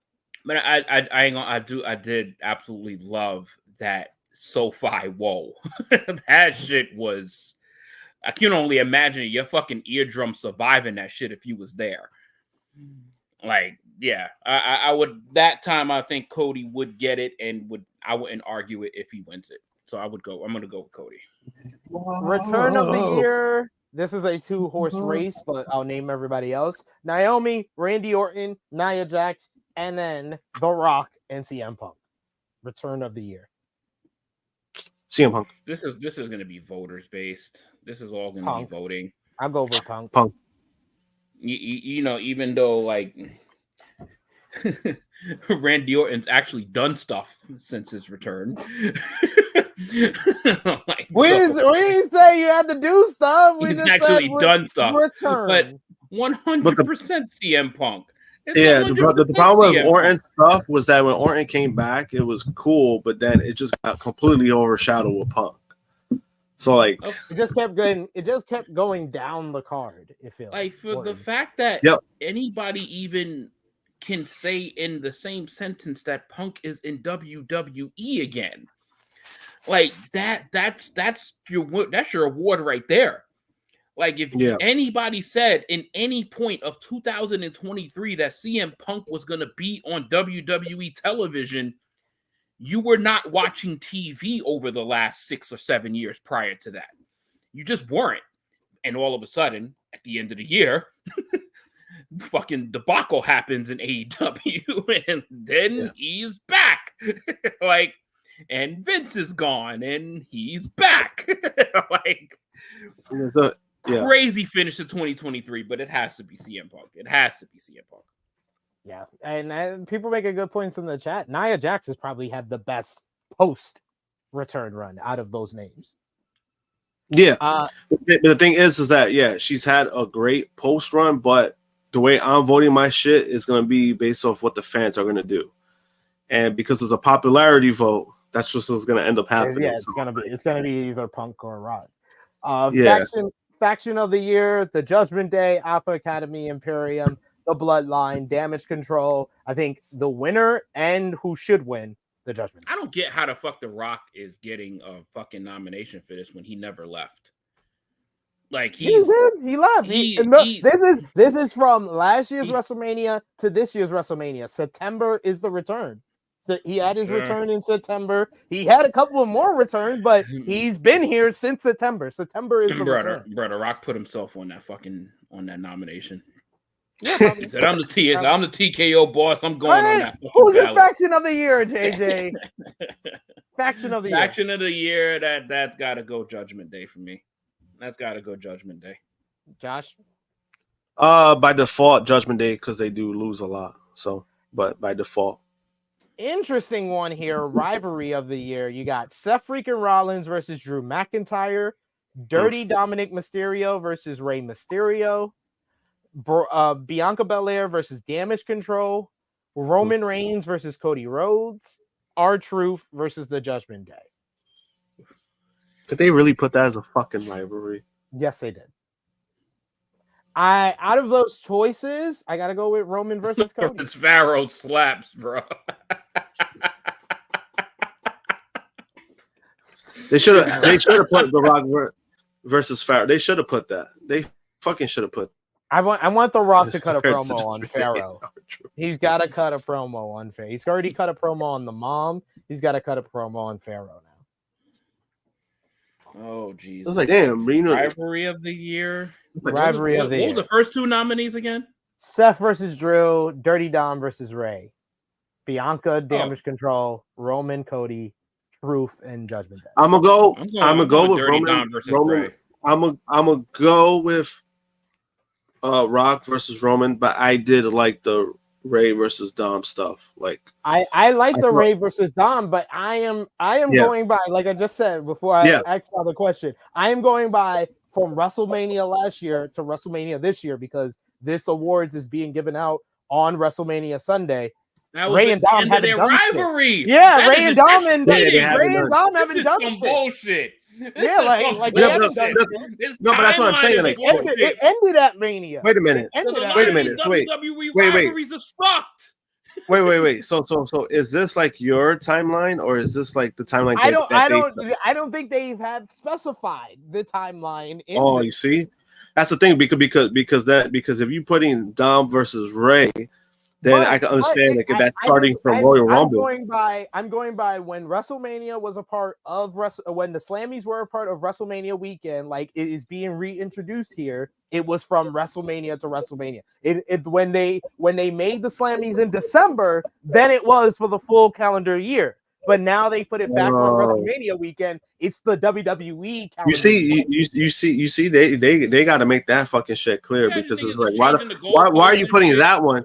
Yeah, because it's like why are you putting that one when they haven't done anything after WrestleMania? They haven't even interacted really.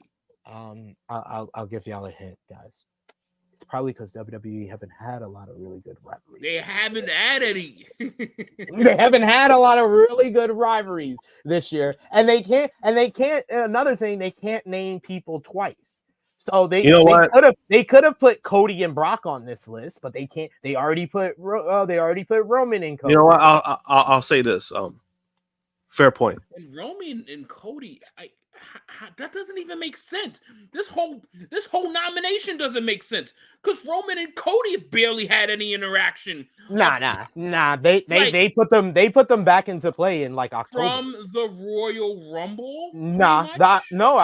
October is when they have that stare down, and when Michael Cole does the interview saying, "Are you ever gonna finish your story?" So that was them. That was them pushing it down the road. They were edging it. That's not a rivalry. Hey, that was some acknowledgement of something. That's an interview, my guy. That is an interview. No, that was two things. That was the stare down on SmackDown, and then it was also the Bloodline costing them the tag team titles. The shit that just happened. No, they've been interacting since October. That's what I'm trying to tell you.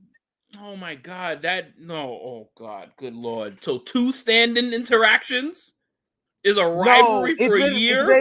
It's been more than one interaction. That's what I'm trying to tell you. Cody and Roman have more of a place on this list than Dirty Dom and Ray. So you telling me that these two can be a nomination for a rivalry of the year since post WrestleMania? They haven't even fucking touched each other. So what? They don't have to touch each other to be in a rivalry. How is this a rivalry if one has not laid hands on the other? Like, was Rock and Roman a rivalry from WrestleMania 27 to WrestleMania 28? Who? Rock and Cena. Was that a rivalry from WrestleMania 27 to WrestleMania 28? They never touched each other. They did. At WrestleMania 27, but never after that. And the build-up for once in a lifetime, they never touched each other. If I didn't consider that a real, I don't know.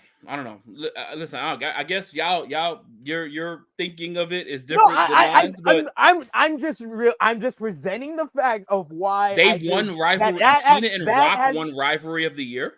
No. I'm not saying they won rivalry of the year. I'm saying that was a rivalry, even though they didn't touch each other. That can't be the stipulation of why that's not a rivalry. If they never interacted, like Ray and Dom, who interacted on the build to Backlash because Bad Bunny was versing Damian Priest, but after Backlash, they did not have any other interactions until literally last night on SmackDown. I feel like that has less of a valid reason to be on this than Cody and Roman, which they got the ball rolling for this in October. So did we just gloss over this whole Sammy KO Bloodline interaction that just never happened?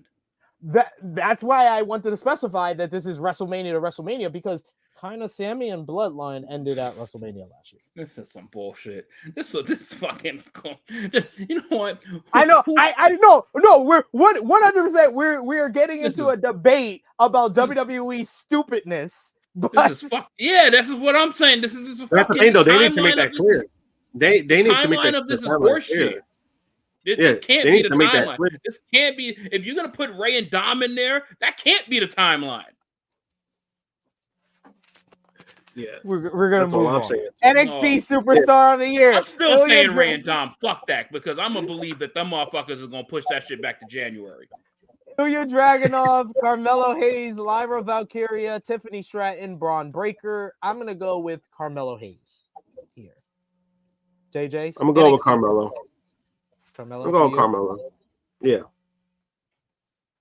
Yeah, I'm gonna agree. I'm gonna agree with Carmelo. Oh, can't wait to hear y'all talk about this match of the year. Bad Bunny versus Damian Priest, San Juan Street Fight, Backlash. Roman Reigns versus Sami Zayn, Elimination Chamber 2023. So my timeline thing is all fucked. Gunther versus Chad Gable from Raw, September 4th. Enter Pandora's 2023. box and rewind about 5 minutes ago now. It doesn't make sense. It does not make sense.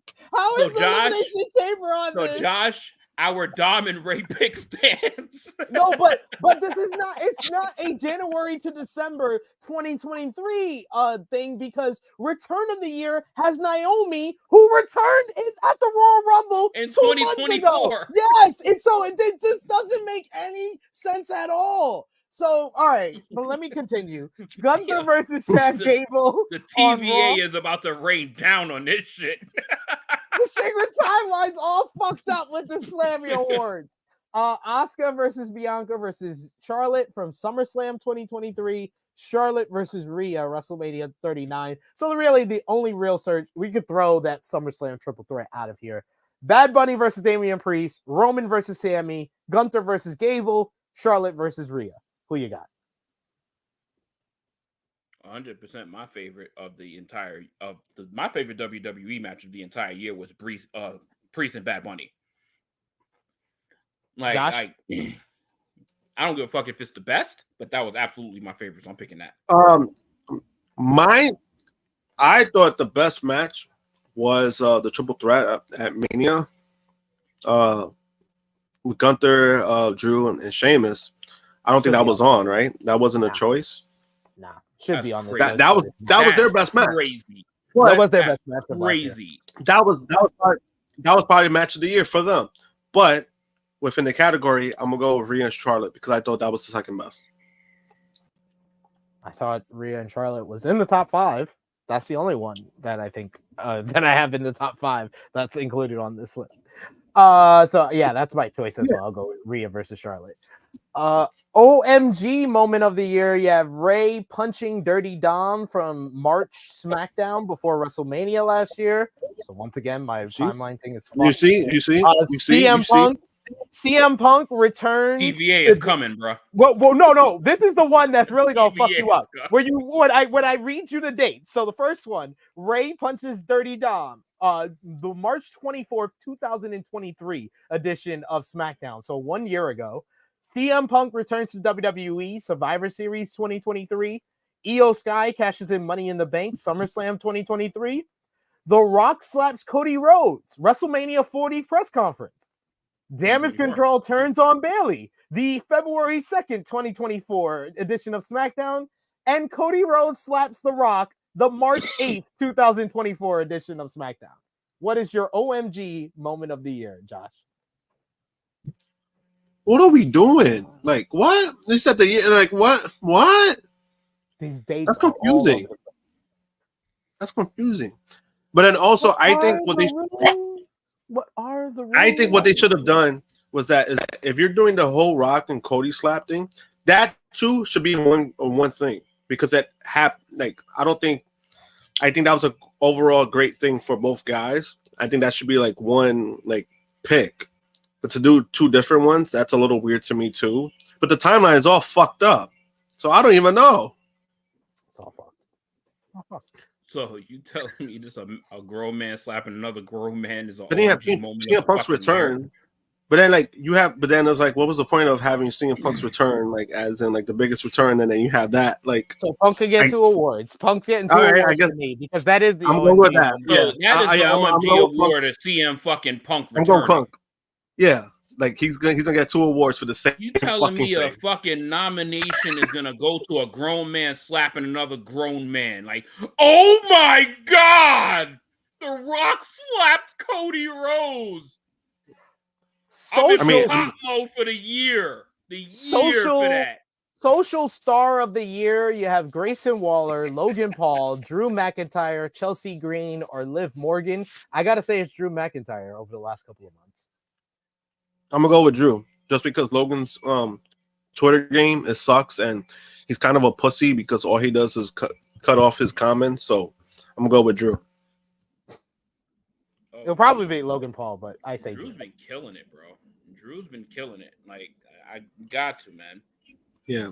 And, Now Logan's that kind of would- trash. That would be funny. That would be funny, right? That would be funny. Yeah. Taking all of Logan, awards. in comparison to Jake, because Jake is more active on social media.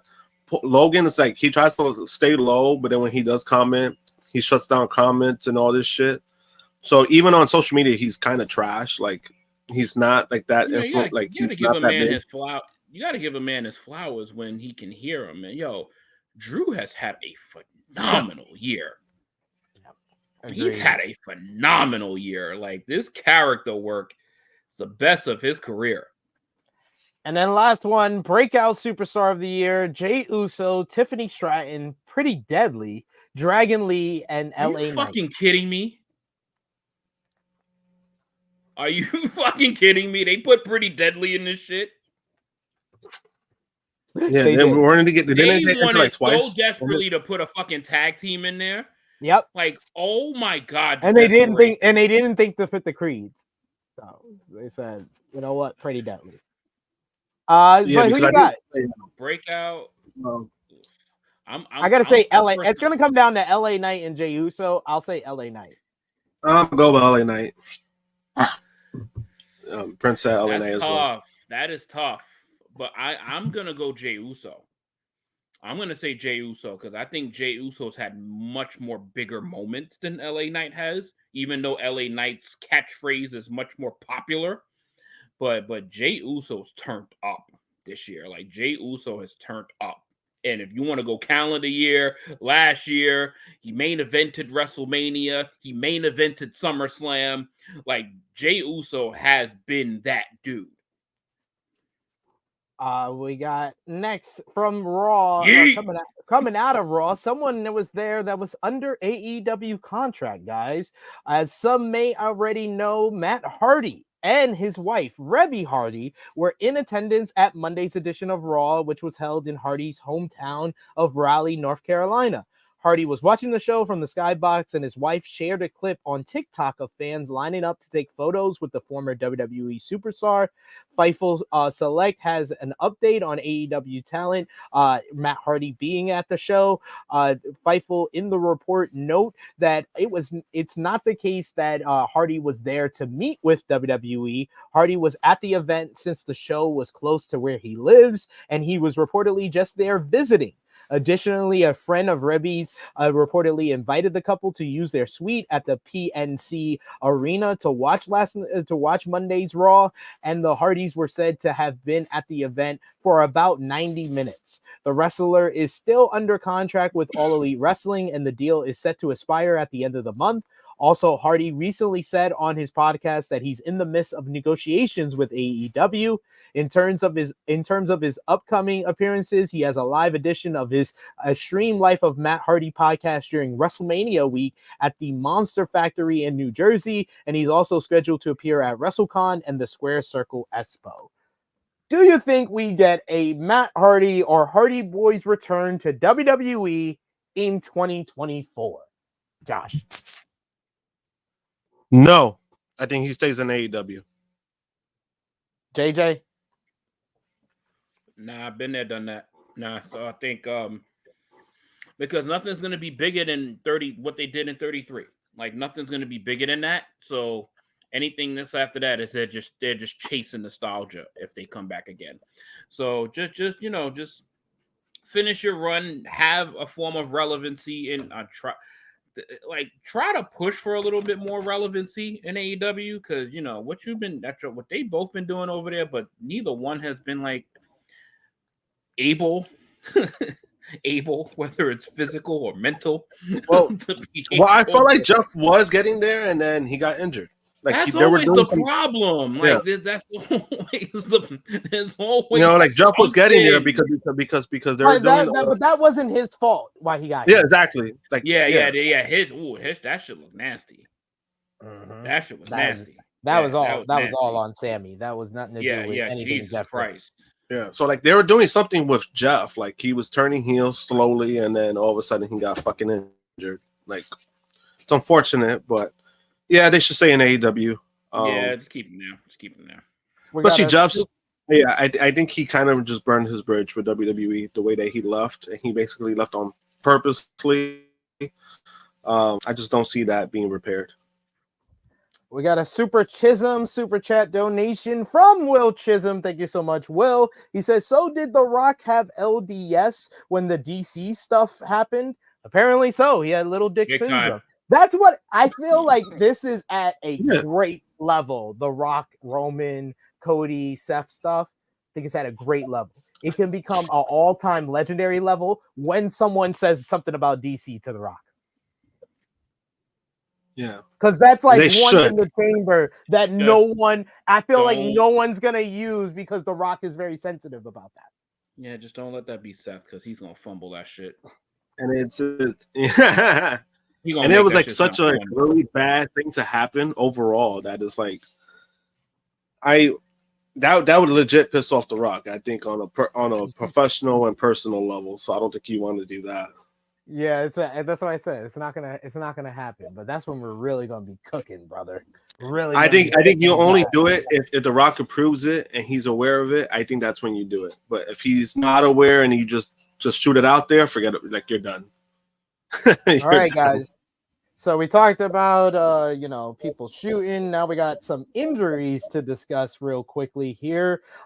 Injury report for WWE. Asuka is currently suffering an injury. She PW Insider reports she suffers some type of knee injury last Friday's SmackDown. She was removed from the past weekend's live events as a precautionary measure, and it was noted that WWE's Women's Tag Team Champion is undergoing medical tests to determine the severity of her injury and if she can work through it.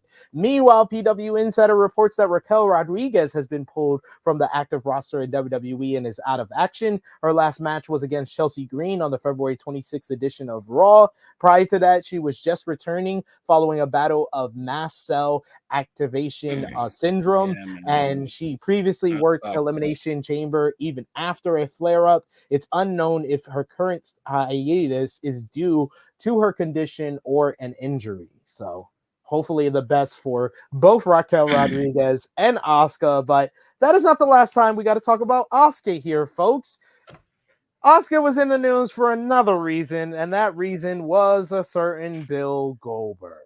Speaking of Asuka, Bill Goldberg has some guy makes the news again regarding her WWE career, including that WWE had some Japanese girl beat his undefeated streak, appearing as a guest on the Tim Green Nothing Left Unsaid. Goldberg spoke about Asuka setting a new record for most consecutive matches undefeated as he returned to WWE for his second run with the company in 2016. He said, well, a girl beat my winning streak, beat my undefeated streak. I can't even remember. Asuka was her name, some Japanese girl. And they touted her as being the one to have the longest winning streak. And it just so happened that that culminated when I got there, right? Right? Goldberg also claimed a conspiracy involving stars using the spear, saying that, and then it just so happened that every single wrestler uses the spear in their moves, right? Pretty ironic that it happened when I got there, right? When asked what may have caused friction between Goldberg and WWE, Goldberg cited his frosty relationship with now CCO of WWE, Paul Triple H Levesque. He said, and I quote, "The fact that I didn't get along with Paul Levesque, which is Vince's son-in-law, I think had everything to do with it when I got there." Goldberg, folks. He also said he said sorry enough to Bret Hart, and he doesn't understand why Bret has a problem with him still. Any comments on Bill Goldberg, folks? Goldberg is just becoming the angry dad. He's just like the angry, bitter dad. That guy that tells you everything that he thinks he knows, all the stories from the 70s and 80s. And all of this stuff is unbelievable and unfathomable that this stuff would happen. Like, he's just your drunk uncle, your grumpy dad. And it's just pouring out. It's just pouring out consecutively. I did read the Bret Hart thing in it, and you know what?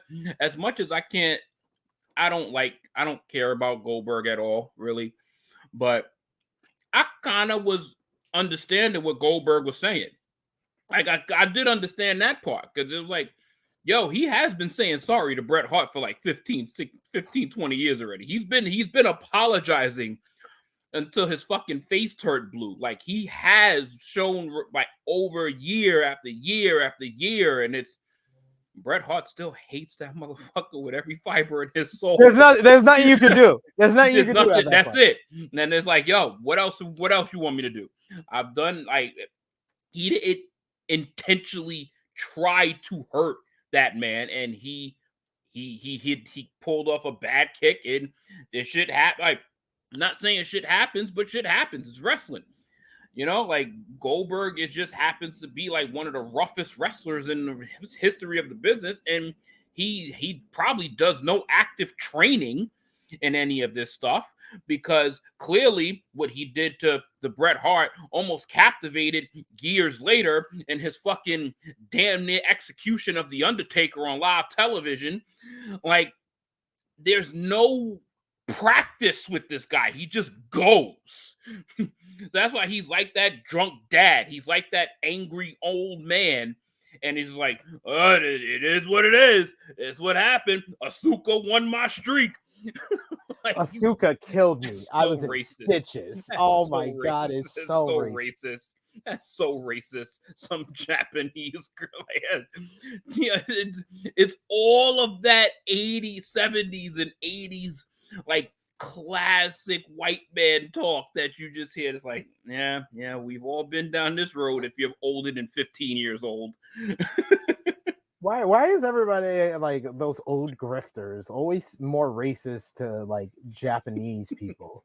Like, I think they think that, oh, if I'm not racist to black people, I'm not really racist.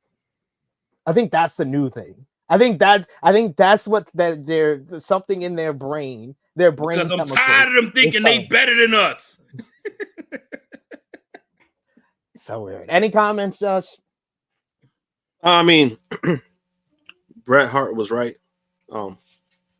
Always will be. But no. On a serious note, it's just weird. It's weird. See, you missed out on a very great opportunity, Josh. You should have said Bret Hart is right, was right, and who will forever be right. Oh. The best there is, the best there was. Yeah, he'll always be right. Bro, just because, you know. Yeah, like, I mean, when it comes to the whole Bret Hart situation, I just think, you know what it is? You know, Bret is upset. I think he has every right to be upset, because not only it ruined his career, but it almost killed the man. Like, he had 2 strokes because of the kick.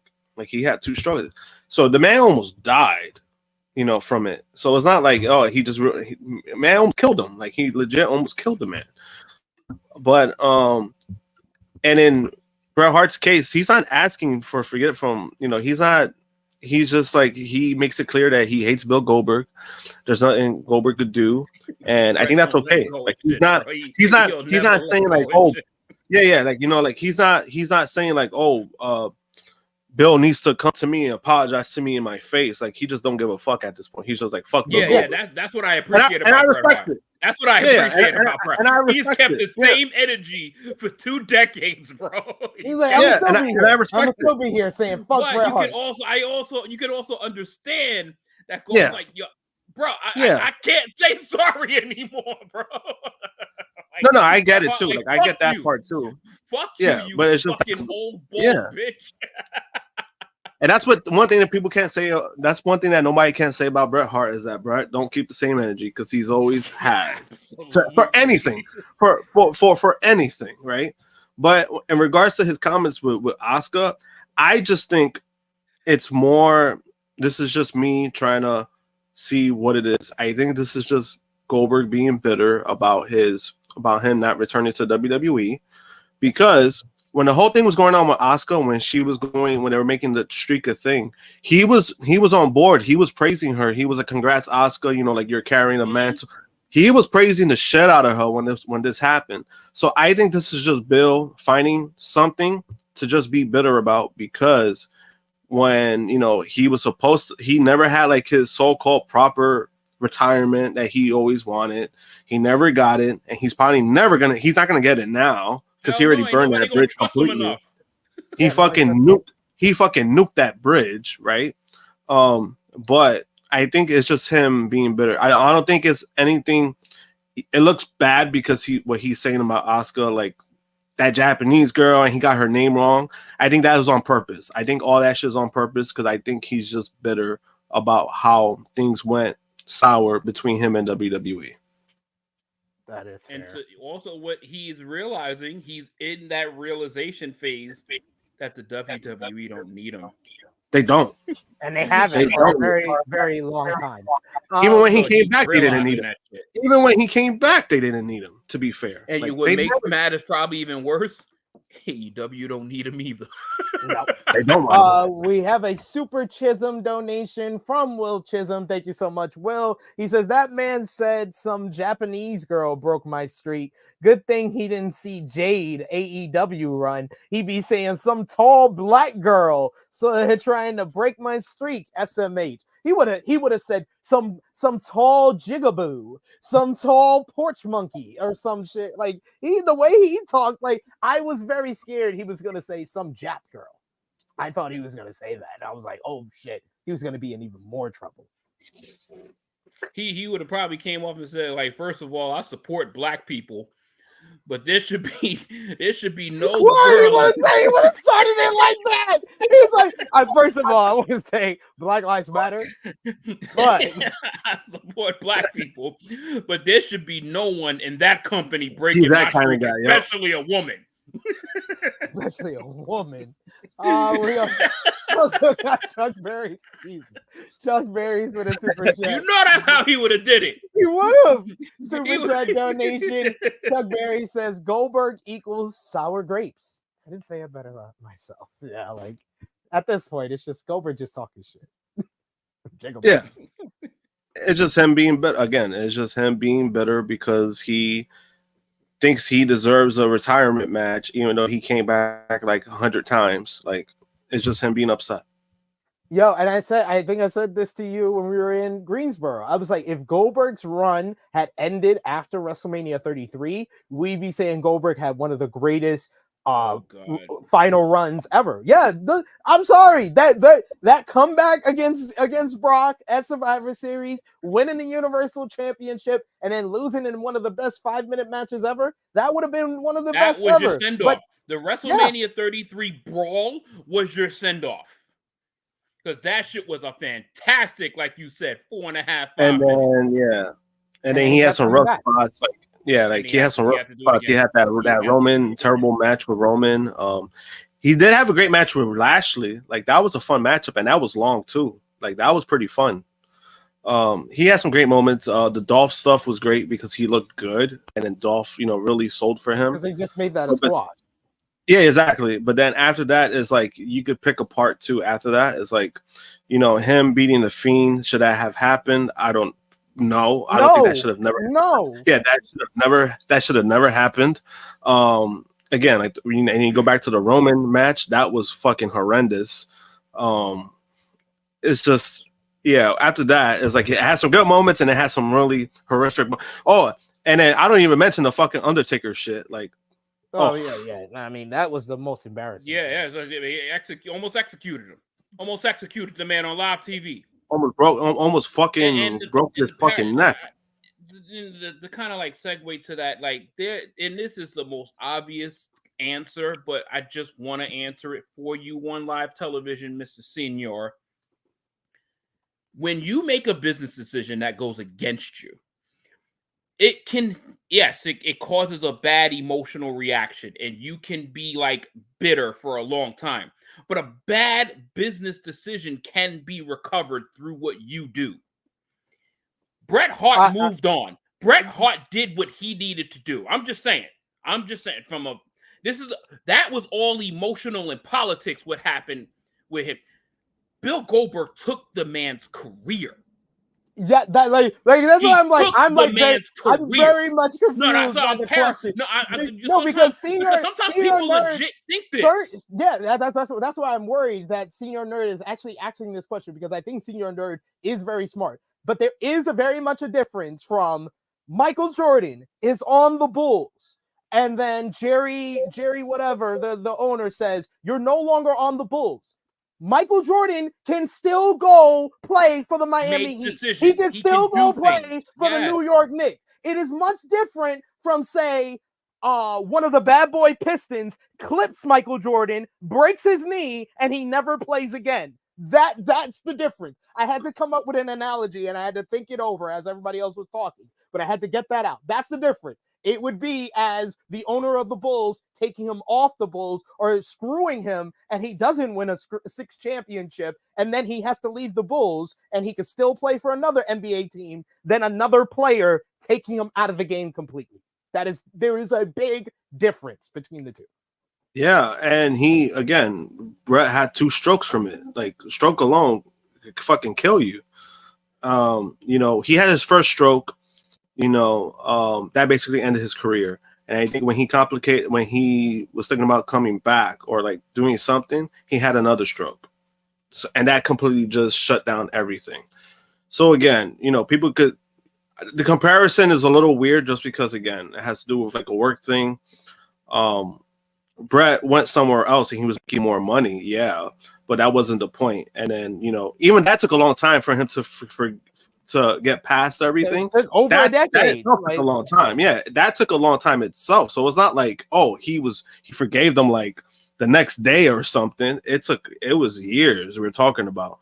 But then also, it's like what Sid said, like there's a big difference because one thing has to do with the job, and then the other ended his career. Like it took away his livelihood. Like that's what it did. Yeah, and if you want to go another sport, just say an NFL franchise. The San Francisco 49ers cut Joe Montana. Guess what Joe Montana was able to do? He went on to the Kansas City Chiefs and played more football. He got to do what he loves, and he got to do it for a long time. Then what happened is that he took too many hits over there, and then he took the last hit, and he couldn't play no more. So if he was mad at the person that took that hit on him, that forced him to retire and he couldn't play no more, that's different than a team letting you go and go explore your options anywhere else. So you can shape it however many ways you want. One was literally a business move. The other one was a physical strike that could have ended the man's life. Or we can just wrap it up here of simple as this. One situation, Brett could take some fault in. The other, he couldn't. Yep. And that's why he's angry at the other person.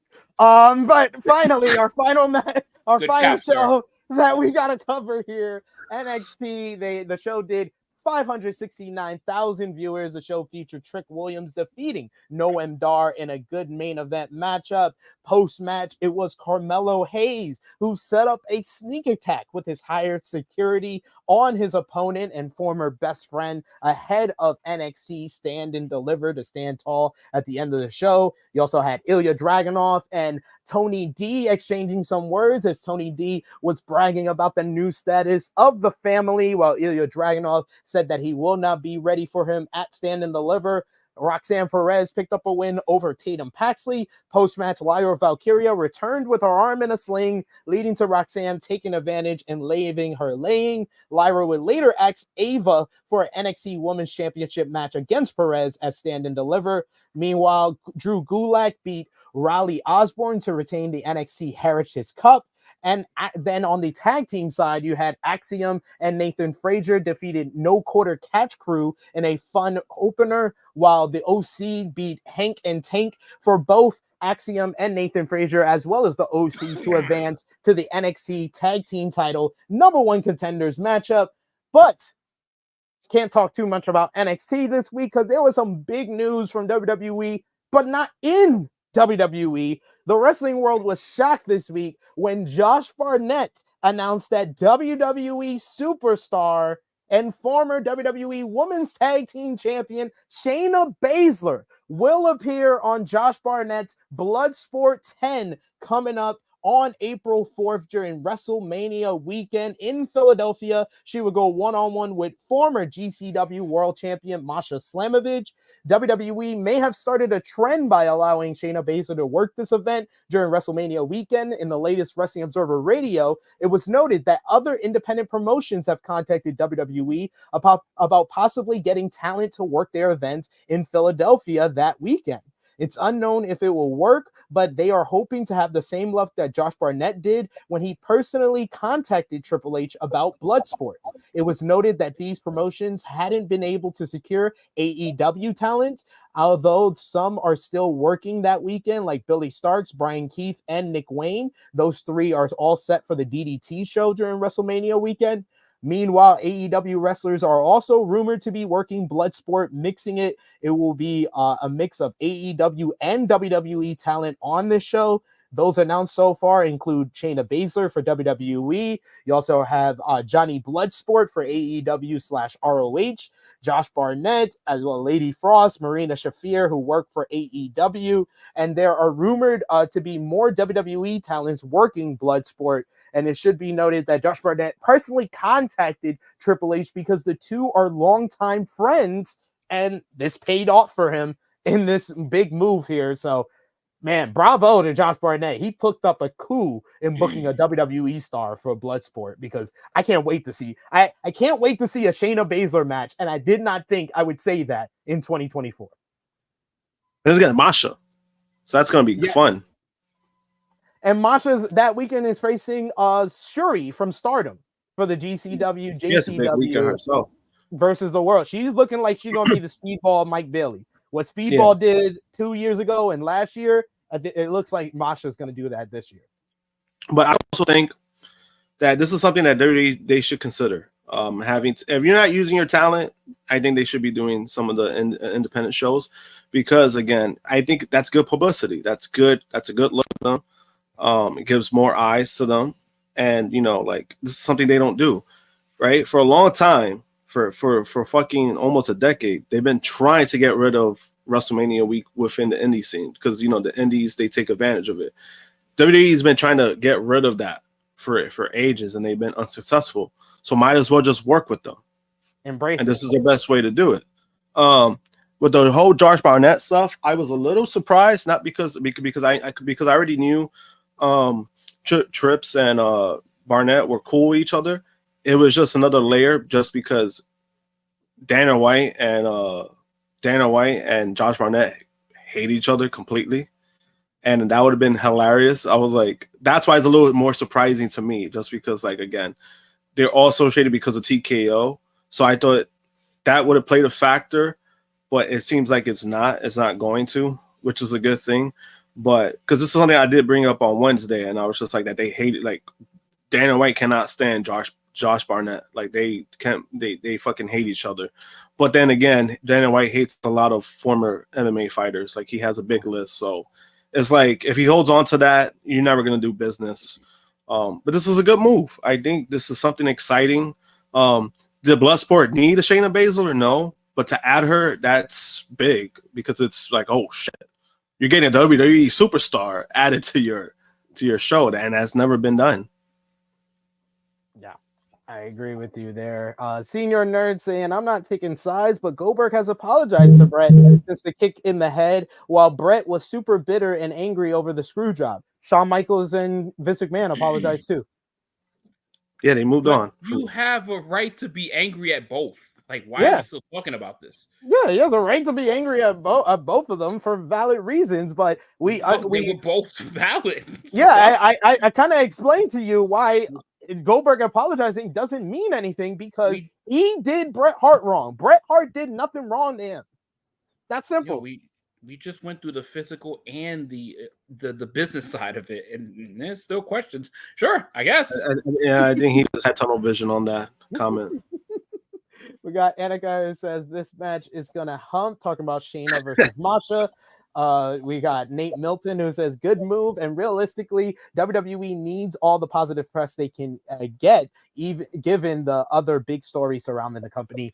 100% there, agree there as well. Yeah, that's a good point. And then we move on over to the converse. I want to give JJ the opportunity. How much longer you got with us here? I don't know if the rain is going to keep you occupied. I got about another half hour, so we can get through some converse with some AEW Dynamite. We had AEW Dynamite this week from Toronto, Ontario, Canada. A sold out crowd in Toronto for this show, and it featured a good one in the main event as you had Adam Copeland going one-on-one with Christian Cage, a culmination of their excellent rivalry in AEW. And what we got was a great I Quit matchup with the two men brawling all over the arena. Copeland picking up the win thanks to Spike to win the TNT Championship in both men's hometown of Toronto, Ontario. Meanwhile, you had Kazuchika Okada also become a new champion on this show as he beat Eddie Kingston to become the new AEW Continental Champion.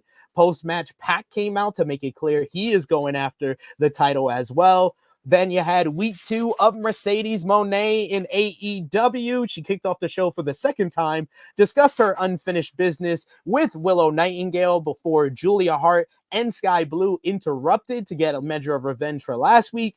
Chris and Willow made the save where it looked like Willow was thinking about nailing Mercedes in the back with a steel chair. Then you also had Thunder Rosa and Deonna Purrazzo pick up a victory over AEW Women's World Champion Timeless Toni Storm and Mariah May, with Rosa pinning the champ after tagging herself in on Deonna Purrazzo.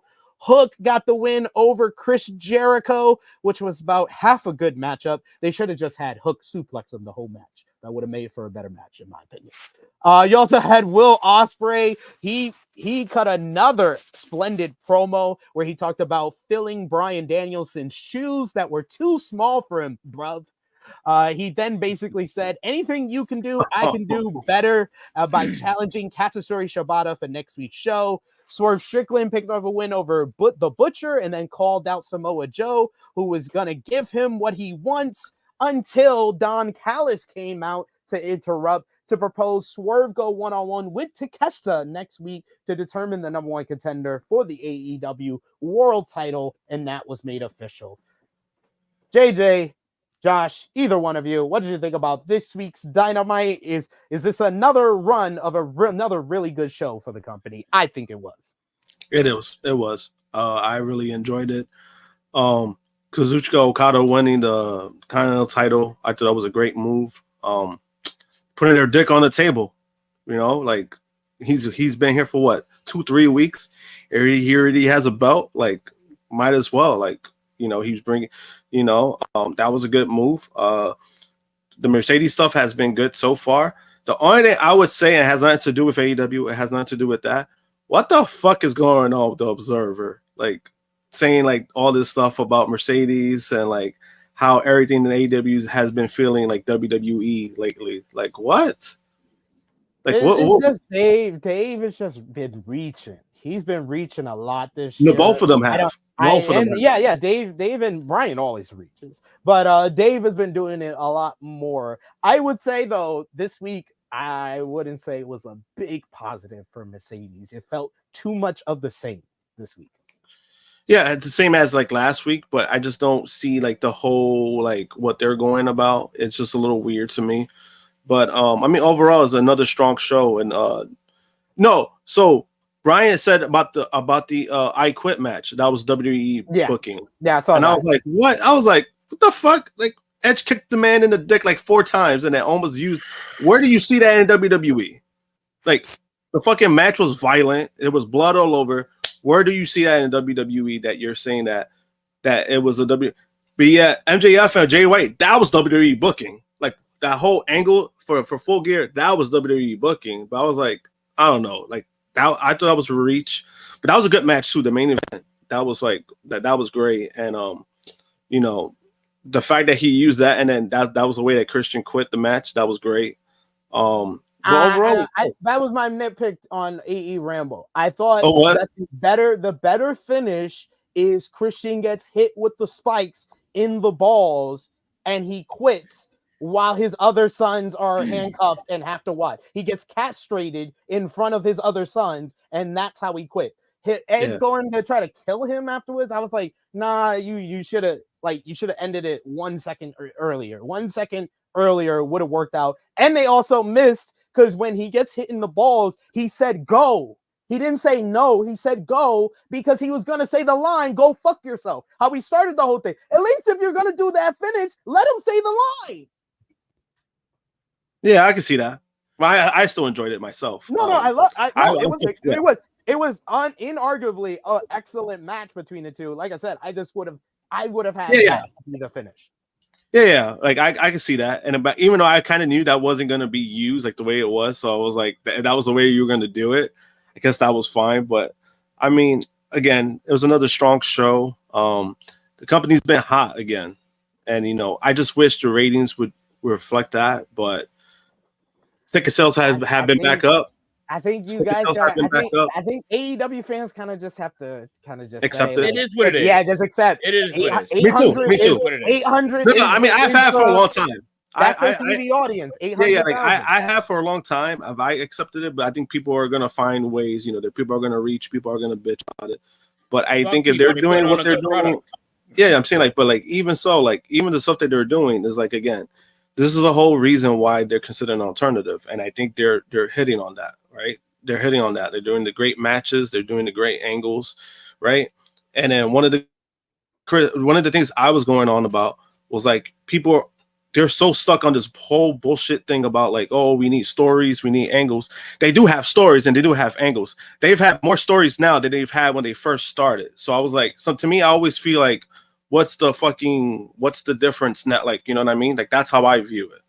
But they've been doing a lot of great things, and the signings have helped, and so I mean, I look forward to what they're gonna do coming up for the pay-per-views, for everything. So I think it's gonna be another strong year for AEW. I think they really bounce back from all the shit they've had to deal with. So I really look forward to what they're doing going on.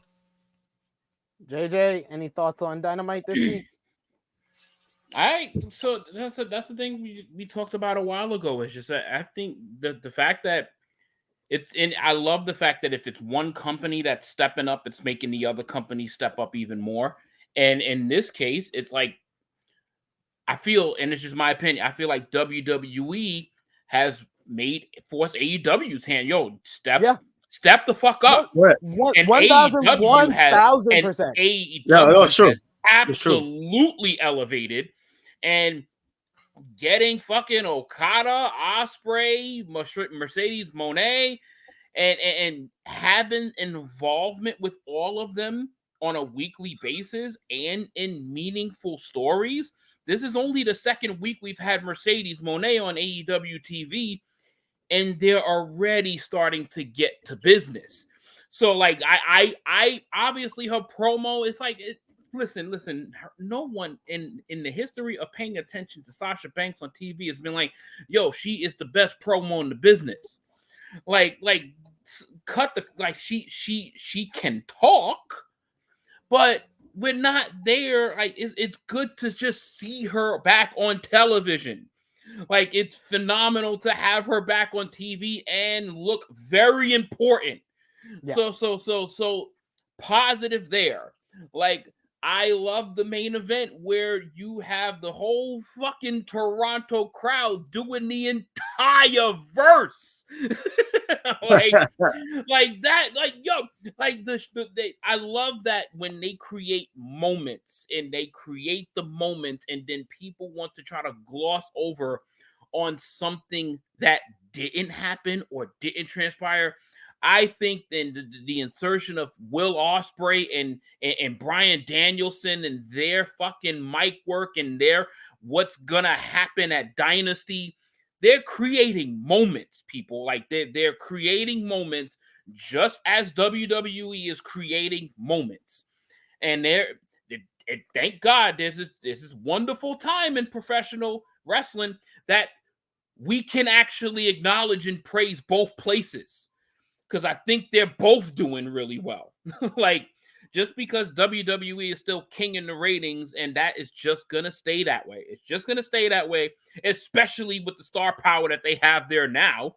Like, but AEW is holding their fucking own.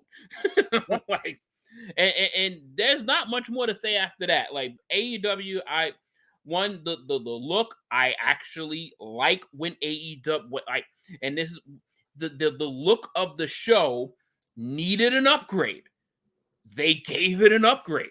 Now, they could have did shut the fuck up, because like they could have done something that you would not have called out, like that you would not have called out, that you never thought of or never put out on live television, exactly, or never put out on a fucking sentence, or and never then you said out would loud. come up with another reason why and then that you is want to bad. hindsight the shit. Yeah, it's like shut up.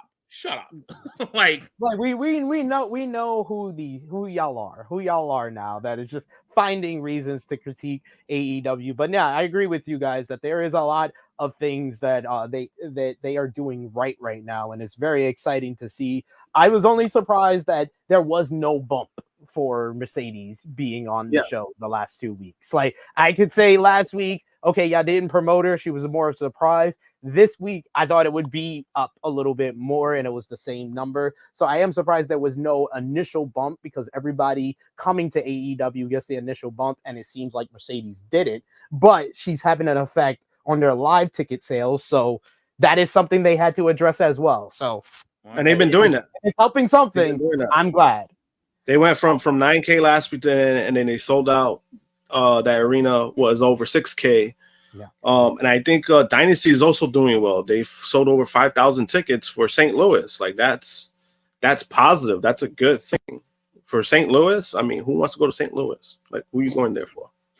I'm just saying. It's also true. Also true. He ain't lying. He ain't lying at all. But lying. yeah, it's not all positive, guys, for AEW, because when positivity is there for AEW, the negativity is quickly to come there. But during a recent interview with comicbook.com's Leon Cronley, released on Wednesday, AEW president and CEO Tony Khan was asked about Jack Perry and if he's been following his run in New Japan Pro Wrestling. Perry has not appeared on AEW programming since his match with Hook at AEW All in London in August of 2023. Khan said on Jack Perry, "I think you have to stay tuned. Absolutely. Jack is doing great things in New Japan. The New Japan Cup, he's had a great run. He established himself over there. He feels he's the scapegoat. He's doing great things. He's wrestling for a great promotion, and it's been great tracking Jack's progression in New Japan, and he's done excellent work there." Jack Perry debuted in NJPW earlier this year at Battle in the Valley. During the show, he tore up his AEW contract and wore a wristband that said "Scapegoat." Following a backstage incident that took place at AEW All in London, Khan announced that after the event that Perry was suspended. This interview followed Dave Meltzer reporting on the Wrestling Observer Radio that Tony Khan is still upset with Jack Perry for the CM Punk incident. He also noted that Perry had kept texting Khan apologizing for months without an answer after the incident at All in London. But then the Wrestling Observer newsletter reported that Perry is still under contract with All Elite Wrestling, even though he's been working exclusively with New Japan Pro Wrestling. The story is that after the incident at All In, Perry was sent home and never heard back from Khan. Perry apologized and said he never meant to cause any problems. Perry also kept texting Khan to say he was sorry. He only heard back from AEW through the legal team, and eventually a conversation was had and he apologized to Khan. The Wrestling Observer newsletter notes that his current storyline in New Japan is meant to lead to an AEW return. However, the House of Torture member has a different story. The Wrestling Observer's Brian Alvarez then reported yesterday that Jack Perry has denied those claims, saying that he never texted Khan to say that he was sorry, and that he wouldn't initiate first contact with the AEW owner. According to Jack Perry, he didn't hear from Tony Khan for 2 months after the All In pay-per-view, and that Khan set up a meeting before Full Gear in Los Angeles in November of 2023. During that meeting, Perry says that there was a discussion of plans to bring Perry back in December of 2023. He says that those plans were scrapped after a certain incident happened in November. I don't know if you remember. I don't think we've mentioned it this podcast. Oh yeah, it was CM Punk returning to WWE at Survivor. You mentioned it twice because he's winning 2 awards. Perry has been working for NJPW and said he wanted to work Wrestle Kingdom, but he couldn't for logistical reasons. He said he worked with Khan and Rocky Romero to arrange his current NJPW run. He also said that he asked for his release from his AEW contract, but was denied and still under a deal there to this date. He says that there are no plans to bring him back to AEW at this time, and that he has neither talked to Tony Khan in months nor cleared anything he has done in NJPW storylines, including ripping up his AEW contract on TV and calling himself the scapegoat. So it's just like, who are you going to believe? Are you going to believe Wrestling Observer? Are you going to believe Tony Khan? I think honestly, when this report came out from Brian Alvarez saying that Jack Perry contacted him directly, I'm like, Jack Perry is helping his story. He's helping his story. He's like, I'm gonna go straight to the source. These are the only motherfuckers who keep coming up with different things to say about me. So I'm gonna go straight to them and I'm gonna give them the story that I want to be out there. I think it's a full-blown work when it comes to Jack Perry's side of things, because there's a lot of shit that doesn't. Whole thing is kind of, not saying weird, but it's like if he was released from AEW, they would just do that, right? Because he's working with New Japan. He would just give out his release because he's going to work with another company. The only reason why you won't do that is because, he might go to WWE. I don't think that's going to happen because Punk is there. So it's like, right? That's what I mean. Like, so when it comes to that, I mean, it's like, if you would have given him his release, you give him his release. But then also you just wouldn't send him to Japan. You'll keep on all nice because you could do that because he's your talent. He's under contract. So you could have him say, stay home. You're not going to work at all. Right. But he hasn't working in New Japan. So that right there alone is like, that to me, that's segue when it comes to him still working, him working his way back to AEW. But then also a lot of things that he's saying too, like he told, I wasn't gonna initiate first contact. Why would you say that? Like if it's legit, right? Like that's a little weird to me. Why would you say that? That's just me. That's just me. Yeah, That's just me. I agree. That was like a little weirding on the phrasing. Why wouldn't you like apologize despite it being someone who physically threatened you or got involved? You did have some fault in this, so it is something that you probably should have apologized about. Yeah, because also because I know I saw a comment they're saying like, "Oh, blame yourself, TK, because you let this." At the end of the day, CM Punk is a grown ass man. He let his emotions get to him, and he let a kid basically in the business get to him. That's what happened.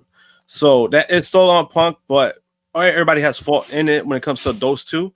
Because Jack Perry just did something more stupid than anything, but because it was a big scar. Like they're already getting over Brawl Out, and they were still affecting that. And then once Punk came in, they were still dealing with a lot of bullshit with CM Punk. But then for that to happen, I mean that was another big situation they had to deal with, and it hasn't really gone away. And then once Punk went to WWE, like it was a bad look. Like it looks bad, and I can understand why TK was upset. Now people are you're saying like, oh, why he's upset, why he's still upset. We don't know. We truly don't know the situation. We don't know what really happened, or like if TK spoke, whether they spoke or not. We're just going by what's been reported, and we had two different reports. So that's why it's like, we had two different reports from the same outlet, by the way. I just want to get that out there. So I think Brian is getting worked because he easily gets worked, and I think he's becoming more of an idiot every week. I'm sorry to say that, but to be fair, Power Driver Finisher makes a good point. they're getting work because they have no brothers on the staff. I agree. No, it's true. And I think people are saying that. The only black thing you see on a Wrestling Observer podcast is the microphone. Yeah. Oh shit. That could be true too. And then also, I think there's some speculation too that they're kind of losing their resources with AEW.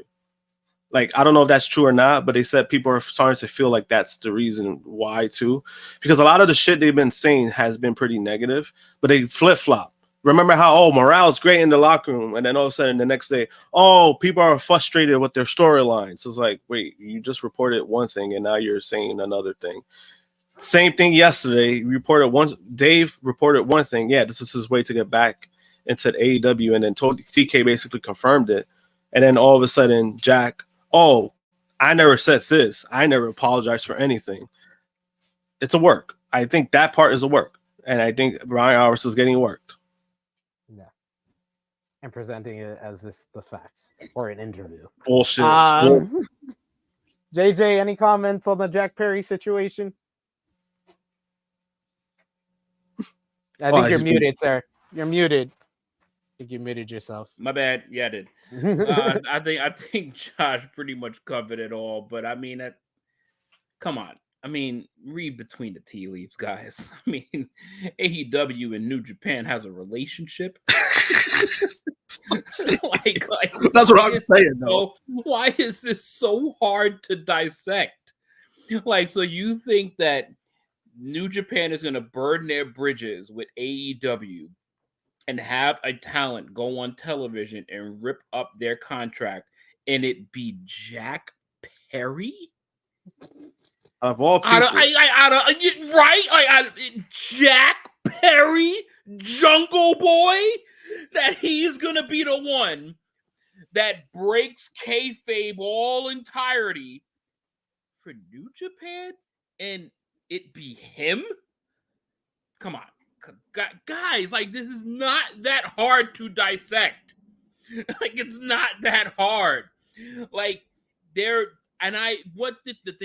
thing that I appreciate is they're trying to do something that is not having him on TV, but is also keeping his name involved in people's mouths. Yeah. So, like, they're keeping a buzz or something around him going without using television time on him. Which he needs. I think that Jack Perry's going to be in a big match at Forbidden Door. That's what's. I think that's the next time. That's the next time you see Jack in an AEW ring is Forbidden Door. Like, the scapegoat bracelet was probably handed to him by Tony Khan. Tony Khan came up with the idea. It was like, this is what we're going to tell Observer. It's not that difficult. This is not. Now, yes, he's legit. There's probably some upsettings what happened. Obviously, him costing Khan CM Punk, because he actually did cost him CM Punk. And now CM Punk is with the company that he is trying very, very hard to compete with. More bad news. And CM Punk's trying very, very hard to stay behaved. But yeah. But they're a business, so they're going to recover. They've lost CM Punk, they've lost Jade Cargill, but they've gained Will Ospreay, they've gained Mercedes Moné, they've gained Kazuchika Okada. Like, the business will flow on. And this is fresh. It's fresh for everybody, and it's a good thing. Yeah. It's a good thing that we don't have the same ass matchups going into year 5 of this company. And now it's just going to be invigorating. It's going to be great to see. Like, this was awesome. This has been awesome to see 3 back-to-back Will Ospreay entrances on AEW Dynamite. Like this has been awesome to see. But then it's also, awesome to see Okada pull it up in a Lambo. Okada's been my favorite. I said this earlier this week. Okada's been my favorite of the 3 sides. He's not playing the same character. Mercedes and Will are the same people I've seen them in other promotions be. Okada's a totally different guy from what I saw in New Japan. And he's been working. Like, he's working, fresh. Like he's getting paid and he's working for it. So I mean, it's been fun to see. Like, whoever thought like bringing him in, I knew they're gonna bring him in, But whoever thought, oh, let's turn you heel, and then you're gonna join the elite. You're gonna replace your biggest rival from New Japan in the stable. Like who thought of that? Apparently, like, whoever thought Guys, that would be a thing. it's pretty simple math, guys. Like, come on. Like they're keeping that name afloat, which is a good thing for him, because now when he actually shows up on the television of AEW, there's gonna be buzz on him. Yeah, and I also think the New Japan stuff is good for him because he's kind of like what was that term you said last week about him? The excursion, like he's on excursion, and they've done a good job of integrating him. Like we did our New Japan Cup review yesterday, and I gave my MVP of the tournament to Jack Perry because I felt like out of the tournament, outside of the winner of the tournament, Jack Perry was the one who was helped out the most. He's integrated into New Japan. He's a part of for better or worse, their top heel faction in House of Torture. He's getting involved and interacting with all these different competitors. He has a big matchup on Sakura Genesis with Jon Moxley in it. He's finally interacting with Jon Moxley. This dude's been in AEW for 5 years. This will be his first time in the ring with Jon Moxley at a New Japan show. That's crazy. And now he's gonna verse Shoto Amino in Windy City Riot in Chicago. He's fully integrated into New Japan. I felt like he got the most out of the tournament. So Jack Perry is involved with the match with an AEW star. Yes. Which might be another hint of Wrestling Observer doesn't know what they're talking about. We have a super chat donation here from Big Hero Chris. Thank you so much, Big Hero Chris. He says Goldberg would have pulled a Kurt Angle and said he's not a fan of the black people. Oh my God.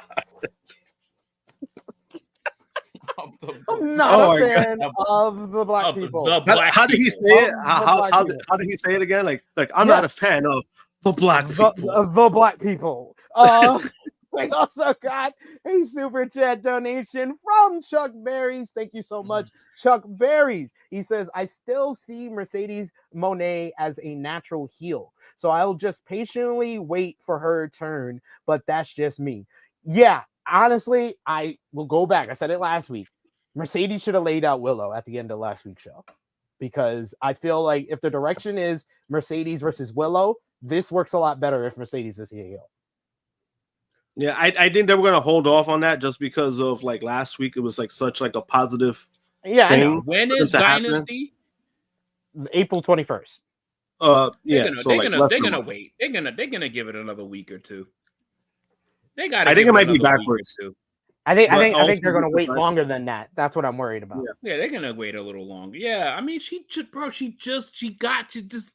gonna be her third episode of Dynamite coming up. I just feel like she just plays a very better heel. Which is feel. Yeah, which is fair. Marinate. Let her absorb the fan love for a couple weeks. But also, I will say, I will ask. My thing too, right? I will ask, right? Like when Britt comes back, right? When Britt comes back, and then that's another thing, right? That's another storyline between Mercedes and Britt. Who would you put as heel in that? Like, would you? Then Mercedes plays the babyface.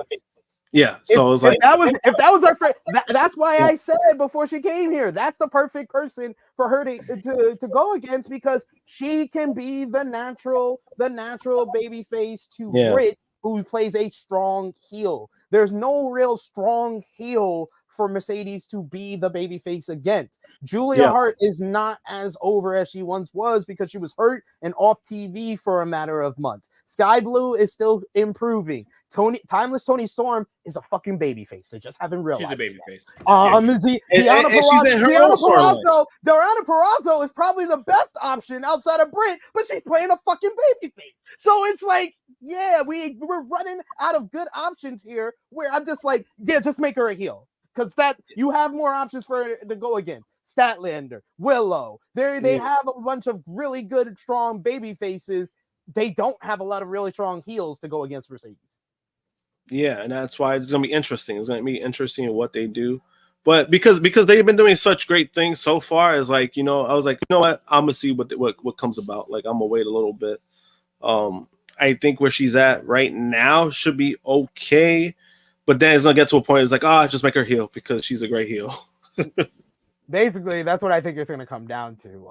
ESPN has confirmed that Mercedes Moné signed a multi-year deal with AEW. PW Insider had a little bit more details. Both WWE and AEW attempted to sign Mercedes and were willing to pay her 8-figure deals, which would be more than any other female wrestler is earning today. It would make her the top earning female wrestler in the history of the professional wrestling business.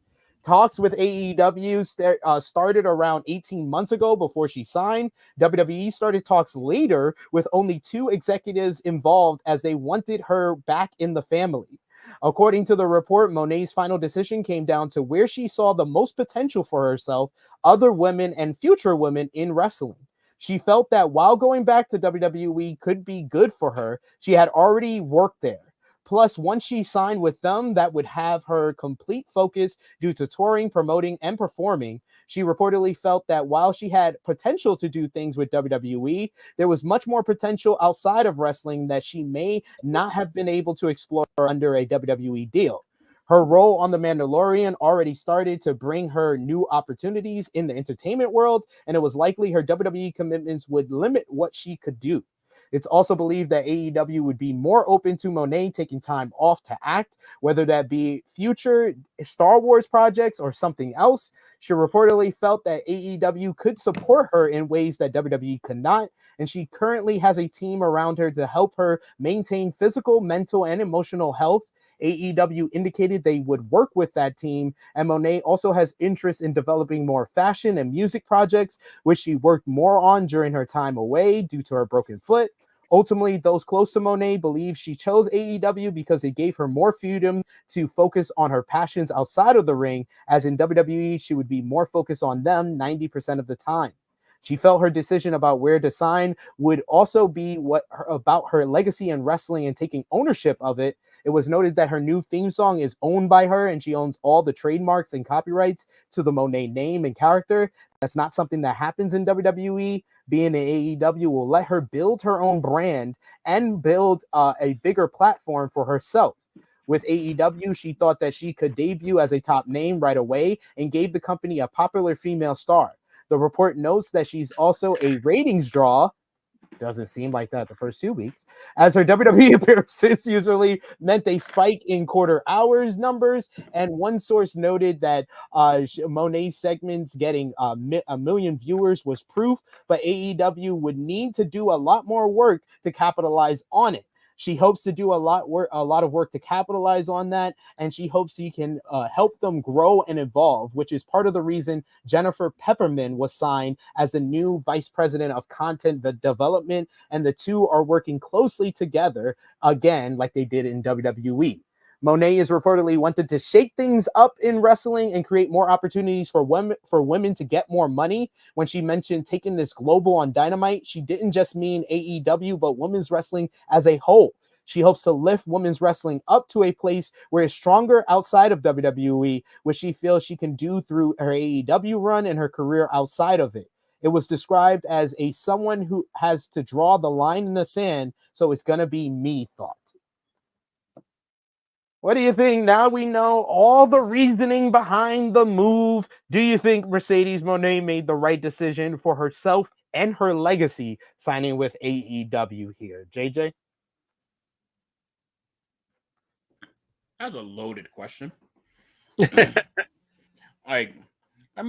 she make the best move for herself in the moment? It's what she wants to do. So, yeah, it's the best move for her at the moment.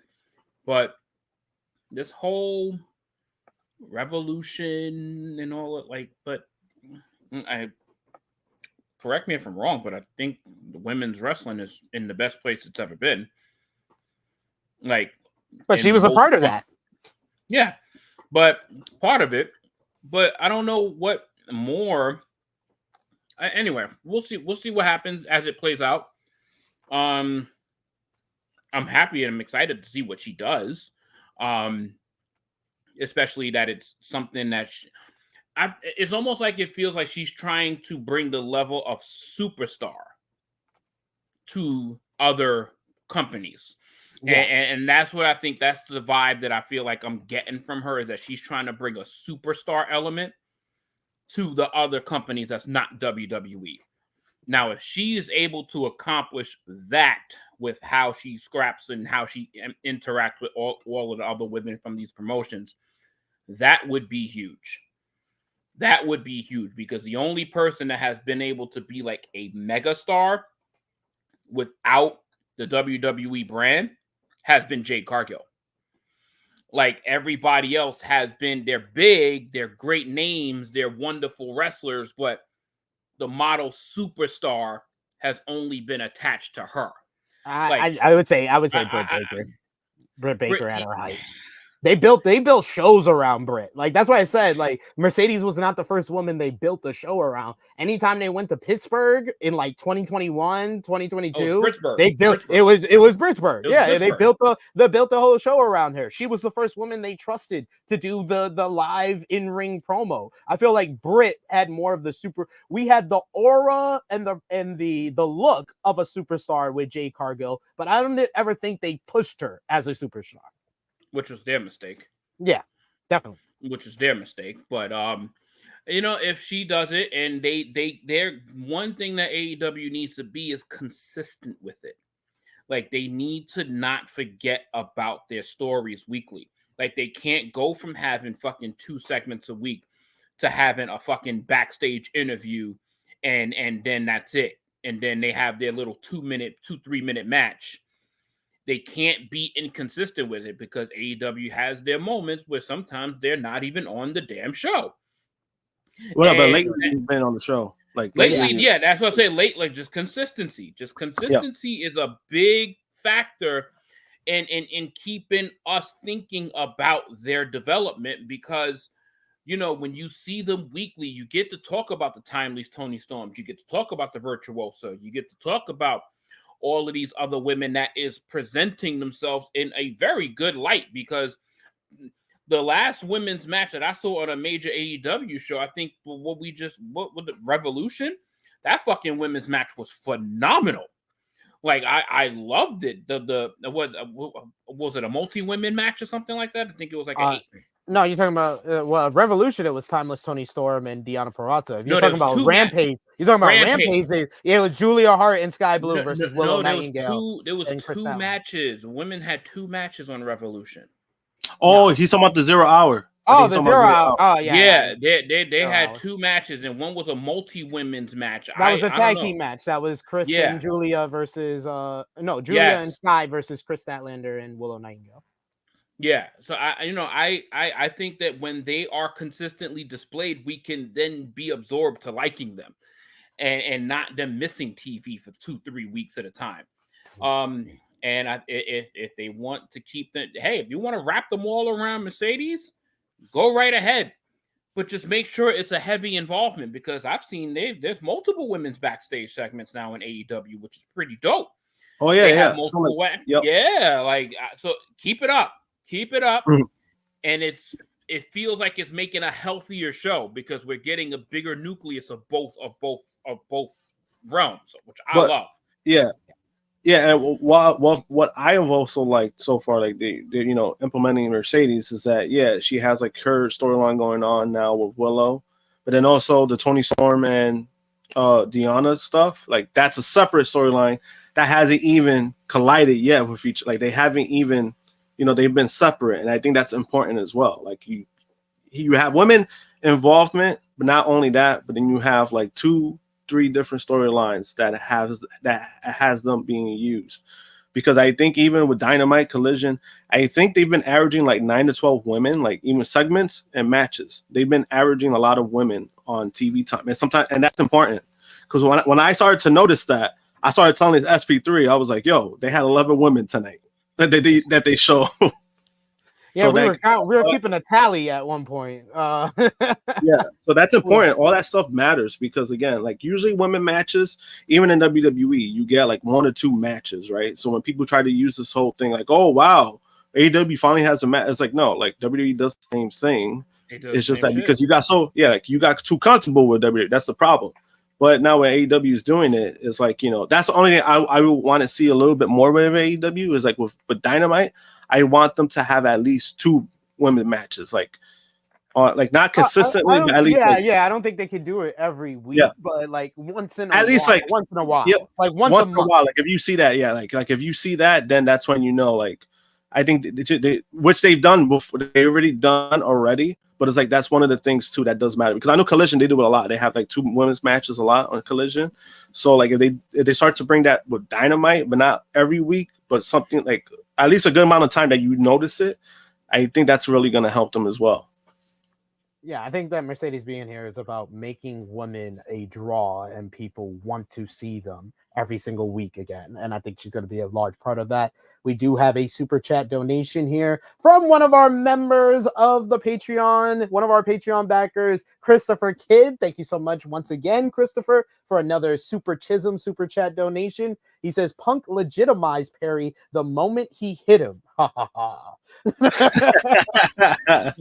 I love the ha ha ha at the end, like an evil laugh at the end. Then we got a super Chisholm from Will Chisholm. Thank you so much, Will. As always, our biggest contributor to the channel. He says we are going to see Jungle Boy at Forbidden Door, and sadly, Evil will be there also with a House of Torture match running. Oh God, no! I just realized I just get myself upset in advance for Forbidden Door because I just said Jack Perry is going to have a major match. So I have to deal with a major match with House of Torture nonsense at an AEW show, not at a New Japan show. That's great. It's great. It's all downhill. Evil on your TV screen again. I just upset myself, guys. I need a moment. All right, I got over it. Final note before we get into what else happened with AEW this week. Tony Khan clarified the title change with Okada beating Eddie Kingston for the Continental Championship and clarified the new rules surrounding the Continental title. Okada beat Kingston to finally break the Triple Crown as Kingston remains the Ring of Honor World Champion and NJPW Strong Openweight Champion. This led to a lot of fan confusion on the first Continental Classic build, the 3 titles combined as the modern day Triple Crown, and it's already over. Khan was asked about the situation in an interview with Comic Book Nation, and he went on to specify the AEW Continental Championship is the one that will be defended in the Classic tournament, insinuating that the other 2 titles will not be, and that was only something Kingston put on the line for that inaugural tournament. Whoever is the champion going into Continental Classic will put the belt on the line, says Tony Khan. Going into the Continental Classic, the champion will have the opportunity to retain it by winning the tournament. The Continental title will be defended under Continental rules for the rest of the year. No outside interference, nobody allowed at ringside. Whoever is the champion coming out of the full gear, they will defend the title in the Continental Classic, and at World's End will determine who will be the Continental champion. It should also be noted Eddie Kingston will go up against Mark Briscoe for the Ring of Honor World title at Supercard of Honor. The one little thing I would have added is I don't feel no outside interference or nobody at ringside is enough of a rule to make it a different title. If you're going to make it a rules title like the Pure Rules or Heritage Cup, you should make it no outside interference, nobody allowed at ringside, and a 20-minute time limit. Have it be like the Continental Classic. Continental Classic block matches were 20-minute time limits. That's what the championship matches should also be. 20-minute time limit. Yeah. No, I actually agree with that. I think more so with the title. I think that's because of, I guess, like that's the standard. I guess like when they put the titles on the line is what, like what's the time limit on that when they put the titles on the line? I don't know. I don't know what to tell you. No, he usually says like an hour, right? Usually, sometimes I think it's like 60 minutes. It's like usually 60 minutes. So I think maybe that's why. But I actually like the rule, like, and it makes sense. I like the fact that they're doing it with Kazuchika Okada because he doesn't need outside interference. He's good enough to be believable that he could win these matches. So I like the fact that Okada is the one that, you know, when title change, this is the new rules for it. I actually like that aspect. I think that's pretty important. Like if you want this title to be unique, to be different, that's where you go with. And I think when that was mentioned, somebody else brought up like the whole TNT stuff, like, oh, that should be like their sports entertainment belt, because you had Christian Cage, and then now you have Adam Copeland as your TNT champion. They think that they should do something to that extent, which I actually don't think that's a bad idea. I actually kind of like that idea, admittedly. But with the title, I actually like these rules for it. Yeah, I wouldn't mind TNT title being like a story-driven title. So Cool. I only made the nitpick for the little change I would make for the Continental Championship. Yeah, I get it, which is fair because that was the tournament. So it's a fair. I think it's fair. And then finally with AEW, you had Rampage this week. They did 551,000 viewers, their highest viewership in nearly a year, because it came immediately after Dynamite. The show featured Julia Hart and Sky Blue defeating Chris Statlander and Willow Nightingale in a wild, extremely fun street fight main event. You also had Bullet Club Gold, talked about turning on the Acclaimed, and Jay White revealed that they repainted Sting's black bat into a gold one. Konosuke Takeshita defeated Rocky Romero in a rock-solid bout, while the Best Friends moved on to the AEW World Tag Team Title Tournament by defeating Kyle Fletcher and Powerhouse Hobbs of the Don Callis family in a good opener. Meanwhile, over on the Collisionverse last Saturday, you had one of the best Collision matches to date, as Bryan Danielson defeated Katsuyori Shibata in a fantastic opener to the show. You also had, that felt like the old Shibata was back. I love that matchup. Meanwhile, you had Adam Copeland close the show by cutting a go-home promo ahead of his I Quit match with Christian Cage, referencing he got a call from Mick Foley to come up with the spike concept for the Dynamite matchup. You also had another star who came back from a career-ending injury on this show, was Kyle O'Reilly, in his first match in 2 years, getting a win over Brian Keefe and celebrating with Undisputed Kingdom afterwards. Very good matchup there. Julia Hart beat Trish Adora to retain the TBS championship, while the Infantry picked up the first big upset of the AEW World Tag Team Title Tournament with an assist from Mark Briscoe, picking up the win over the House of Black, as predicted by yours truly, SP3, last week. They had to. You're welcome. They had to because of that FTR thing. That would be kind of you don't do that segment with FTR if that doesn't happen, because I think that would have felt flat. That would have been kind of just like, what was the point of them coming out having a promo with FTR? That needed to happen, and I like the way that it happened. Yeah. Were you able to see anything from Rampage or Collision, JJ? Collision, no.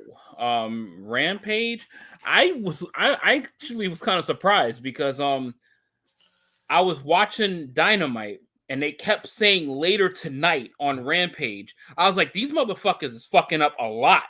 Like that, it's like they're acknowledging they recorded Rampage. Do they just not care that people just know that it's right after? And I kept it on TBS because I think it ran a little bit after 10. Yeah, because the Christian Copeland finish happened at the start of Rampage. And then I see the Acclaim come on. I'm like, oh shit, this is Rampage. I was like, they should do this all the fucking time. Like this is something, because to break it, it's just a better, I don't know. This is just in the wrestling fans' mind. The show just feels better when you know it's actually happening in the moment right now. That is it's not like, oh, this shit took place already Wednesday. I'm watching what took place Wednesday 56 hours later or some shit. It just feels like, all right, I'm gonna sit here and watch this shit, and I'm gonna watch a little bit of this. And a lot of people have been saying the 3 hours thing. I just don't think they should do that. I think it's so hard to do a weekly 3-hour show that's entertaining. Yeah, it's I don't know, man. Yeah. But the Rampage, I kid you not, that's the first time I've seen Rampage on television in 6 months. Just because I just don't I think I'm not gonna go from SmackDown to Rampage. It just hasn't clicked to me. Yeah, and there's a bigger gap now with The Rock on SmackDown than turning on Rampage. It's like there's no like, stars. I'm over here. over wrestling now. Like that's it. I'm done with it now. But Yeah, I'm so going it's right from AEW to AEW. Like if it's a good show, I'll continue watching. If the show is mid, I'll turn it off. Yeah, I think they could do like once in a while, like once like every 6 months or something, but not like consistently. Because then the reason why is because then if you make it 3 hours, guess what? That's more money involved and all that stuff, and I don't think that's gonna end up happening.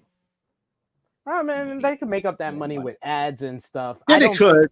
I don't think the future is a 3 hour weekly show on Wednesday, but I can get with once in a while. Yeah, like that's fine to me. Like if you do like again like one every like 6 months, I'll be fine with that. Or like a special occasion, like something that's really like needed, like I'll be fine. I'll be happy with that. Like something like Grand Slam or something. So just honestly though, because of the rating difference of 800,000 for Dynamite and 541 for Rampage, despite it being the largest viewership in nearly a year, next time you should just probably call it 3 hours of Dynamite because probably more people will watch. Yeah, I'm gonna be one of those fans. Hey, 1.3 million people watch AEW. Like I'm gonna be one of those fans. I'm gonna be one of those. You might not lose 250,000 viewers if it's called Dynamite. Could you just imagine that that something is wrong with the Rampage title? Then not wrong with the Rampage title is what they did with the show. They gave it a stigma of you don't need to watch this. Yeah. And then once you see Rampage, you don't need to watch this. Like, time for me to turn. I don't need to watch this. Yeah, I genuinely just don't feel like I miss anything when I don't see Rampage. Yeah, most of the time. I get my whole AEW fix if I see Dynamite. Most of the time, it Collision sometimes gives like that good intermediate feel, but I feel like the whole AEW recap comes from Dynamite to me. Yeah, most definitely Dynamite is, but I made the analogy, I made it over a couple of weeks, I think, on this show as well. Dynamite is Monday Night Raw in the Attitude Era. You got to watch Monday Night Raw in the Attitude Era. Collision is SmackDown. SmackDown, like the end of the Attitude Era into the Ruthless Aggression Era, where it's a supplement to what you watched on Raw. Yeah. And at least with Collision, they are doing some like fresh matchups like that we haven't seen. Usually SmackDown will be like a repetitive of like what they did with Raw. At least with Collision is a little bit different. Because I've been enjoying the Danielson stuff. Like every time he has a match, I always tune in. I'm like, what? I'm like, he wasn't tonight? All right, I gotta watch now. Fuck. Bryan Danielson and his random ass dream matches. Yep. Like always, bro. Like, yo, how many weeks in a like, yo, I was like, yo, every time I turned it on, like, because that fucking opener was something. That was a pay-per-view like match, and we getting that shit on TV. That was a banger. And then final little notes for AEW as far as news. We had questions, including me last week, about why the Blackpool Combat Club wasn't a part of the AEW World Tag Team Title Tournament, and Fightful Select watches Tru Heel Heat. Fightful Select has an update on Jon Moxley, who has been strangely absent from TV since AEW Revolution. At the event, Moxley and Claudio beat FTR. Fans have been wondering why Castagnoli and Moxley have not appeared on TV since then. According to Fightful Select, Moxley and Castagnoli have been taking this time off after Revolution was planned ahead of time. The duo was not going to be available to work the tournament for the vacant tag team titles. Additionally, Moxley is not hurt, and he reportedly has upcoming bookings in Mexico and Japan in the coming weeks when much of the tournament would be taking place. Jon Moxley was already booked for a show in Mexico over a month ago, so it was known before Revolution that he'd not be available for any tag team title tournament plans. Then why the fuck did they beat FTR in North Carolina? That is my question. Yeah, it's funny. I was about to say that. If you knew they weren't going to be here, they should not beat FTR in their home state. That is what you call just bad planning and have no idea what you're doing with your schedule. When you put somebody on vacation, or you try to give him time off, which he fucking deserves. Fucking, my God. If anybody deserves it was it, almost 18 months or nearly 2 years. if anybody Moxley deserves Clay. it, it's him. But then you gotta find him a way out. You gotta find him a way out to take the time off. You don't make the man win and keep him in the title picture if you're gonna send him on vacation. Little strange decision there. They probably were convinced like, oh, he ain't going on vacation. He gonna Yeah, stay. They probably. There was That's like, oh, Moxley said he's going on vacation again. Oh, we know what that means. He's gonna win. Tony Khan recently. That's probably that's the only thing I could think of. Maybe that's what it was, but shit happens. Tony Khan recently gave an update on a few things in an interview. He gave an update on the Warner Brothers Discovery update as far as the talks with them. He said, we're actively negotiating right now. Something I would be really excited about would be bringing AEW to Max. And it's something I think we've talked about. It just needs to make sense for everybody. On Kenny Omega's status, he says, we miss Kenny Omega very much. Hopefully he will be back with us soon. And certainly I think the fans will be clamoring for his return. And there will be a massive ovation if and when Kenny Omega does come back to AEW. I don't want to put pressure on it. He was in really bad shape. And I don't want to put a timetable or try to rush him back. But I'm optimistic we'll see Kenny Omega again. And certainly it's something for all the fans to look forward to. Speaking of Omega, Kenny Omega has been out of action since December due to diagnosed with diverticulitis. According to the Wrestling Observer newsletter, Kenny Omega currently has no timetable for a return because a decision hasn't been made about whether or not he needs surgery. As Omega himself noted earlier this month, he recently had a setback in his recovery and had to have an emergency treatment again. If Omega does have the surgery, it will take a couple of months to return at the earliest. We are praying for you to come back, Kenny. I mean, you know, Tony Khan's not going to put a timetable on you, but if you really want to make one of your biggest fans very happy, I would love for you to come back in August so you and Okada can work the Wembley Stadium. That would be great. Thank you. This is the time of the year to give him another couple of months off, so he can come back right after Double or Nothing. Yep. And build to All In. Yeah. Just we don't. You know what? This is how much we need Kenny Omega. Is that we don't need Kenny Omega right now. Exactly. We're willing to be without Kenny Omega a little longer so he can be here for Wembley and have the matchup that has been 100% set up for him. The last month has set him up for Wembley Stadium where he could take the next 3 to 4 months, relax, get well, recover, come back in August, and set up you and Okada at the Wembley. Yeah. Perfect. Sounds great. Super chat donation from the Super Chisholm himself, Will Chisholm. Thank you so much. He says, when AEW started, didn't WB wanted to make Dynamite 3 hours, but Tony didn't want that, and that's how we got Rampage. No, Warner Brothers Discovery thought they did so well with Dynamite that first year. They wanted to give them a 3rd hour, and he said Rampage. That's how that worked. Not they did the negotiation with the WB, unproven, not doing anything beforehand, and they were going to give them 3 hours. No. Yeah, it was the opposite. It was they were doing well, and they decided they wanted to make it 3, but they're like, oh no, we'll give you just another show.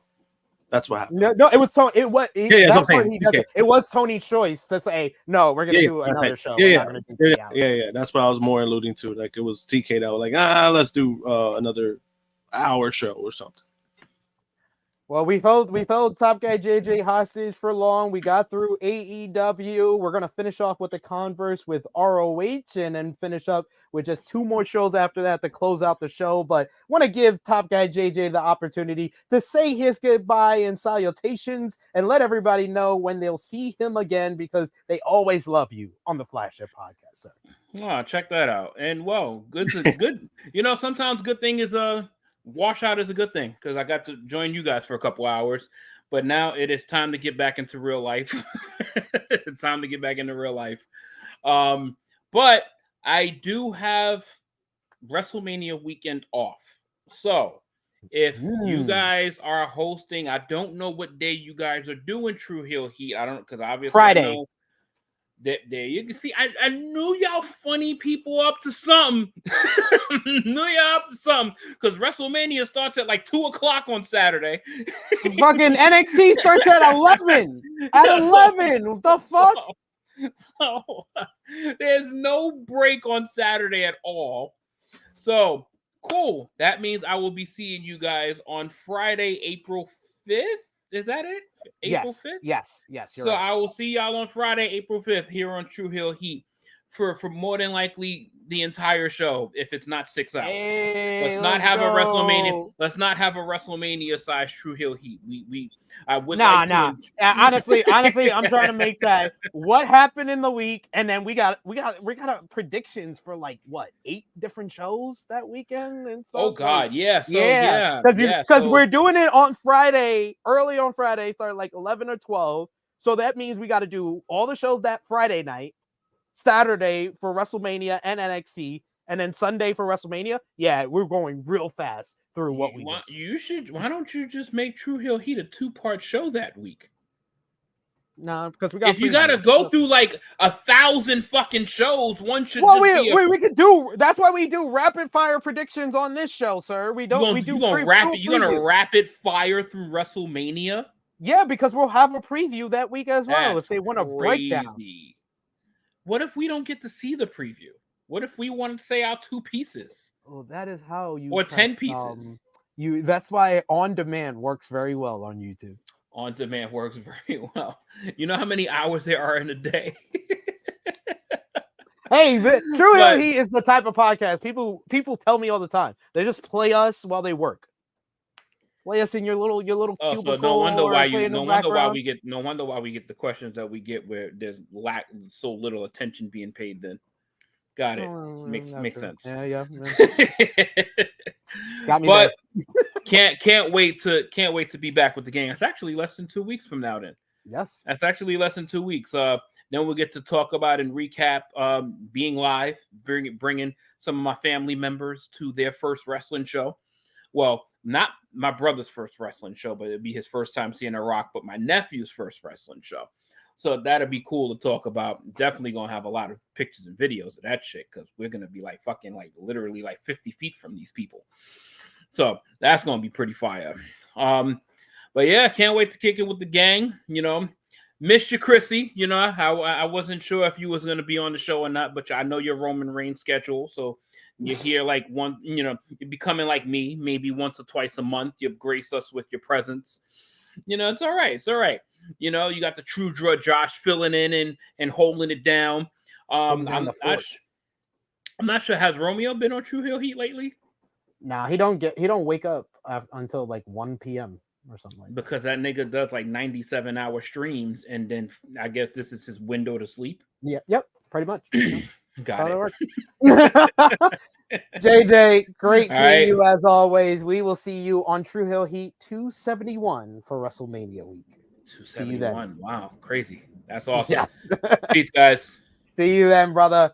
But let's finish off the converse here, Josh, as we got ROH TV on Honor Club this week. It was the semifinals of the women's TV title tournament, and they had some really good matches here as Billie Starkz defeated Mercedes Martinez in a physically intense bout to advance in the tournament, while Queen Aminata beat Red Velvet in a surprisingly really damn good match. I would say the best match of Red Velvet's career. And this sets up Queen Aminata versus Billie Starkz for the women's TV title tournament coming up at ROH Supercard of Honor, which we will preview on Tru Heel Heat 271.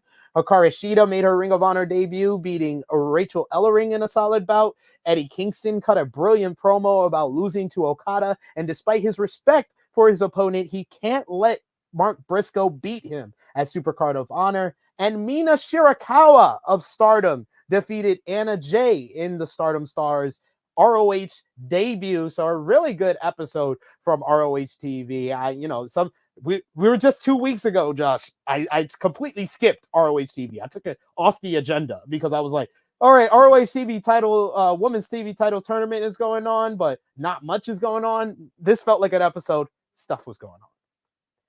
Yeah, it sounds like it was good. I mean, I haven't seen it, but the tournament sounds like it's been successful, and that's good for them, especially they're implementing a new title. You have your women that has been working. You know, it's a good thing, right? You talk about building a women's division. You know, they've been doing great stuff with the women on ROH, so good things all around. And I also see with like the AEW women's division, you gotta be hard hitting. You gotta lay your shit in. Like that's what made those two women's TV title matches stand out, because Billy and Mercedes beat the hell out of each other, and then especially Aminata and Red Velvet beat the absolute shit out of each other. It was great. There's one spot where Aminata does her sweeping low drop kick while Red Velvet is on her back to the ropes. Yo, Red Velvet went out the ropes. It looked like her head came off. Like how fast Aminata hit her with that low drop kick. Go watch that matchup, Aminata and Red Velvet. And you said that was Red Velvet's best match, like for career. That's pretty high praise. So that means something. Then we gotta go over to Japan as we go out of the Converse. New Japan Pro Wrestling had a big week, as well as Stardom, as they concluded their tournament for the spring New Japan Cup tournament. You had the semifinals this week, which had Yota Tsuji. He did it! He finally got rid of the fucking cancer! Fuck the House of Torture! Head up, Yota Tsuji! Fuck Evil! Fuck the House of Torture! And fuck you, Gato, for booking your tournament about these fuckers! Meanwhile, Sonata picked up the win over... No, Sonata did not pick up the win and go back to the finals. It was Hiroki Goto, the most prolific New Japan Cup winner, who defeated Sonata to make it to the finals. This set up the final showdown of Tsuji versus Goto for the New Japan Cup, and what a matchup it was, as Yota Tsuji and Goto left it all in the ring in a hard-hitting clash, with Yota Tsuji winning the New Japan Cup tournament. He now advances to face Tetsuya Naito for the IWGP World Heavyweight Championship coming up on April 6th at Sakura Genesis. Oh, I forgot. Yeah, Tru Heel Heat 271. We also got to predict Sakura Genesis, because that's on Saturday. My head's spinning from thinking about that show. Stardom had their finals of their Cinderella tournament, which saw Hanan pick up the win against Amy Sarai to win the Cinderella tournament. She now gets a shot at any title of her choosing thanks to this win. You also had Julia and Tam Nakano have their final showdown in Stardom in a very good 15-minute time limit draw, as Julia is set to leave Stardom. More on that in a bit. Also, Maika retained the World of Stardom Championship over Yatami Hayashita in a great matchup between those ladies. But a lot of news from the world of New Japan Pro Wrestling and Stardom after this week. First, we're going to start with New Japan Pro Wrestling, Josh, as the Bullet Club War Dogs are finally re-signing.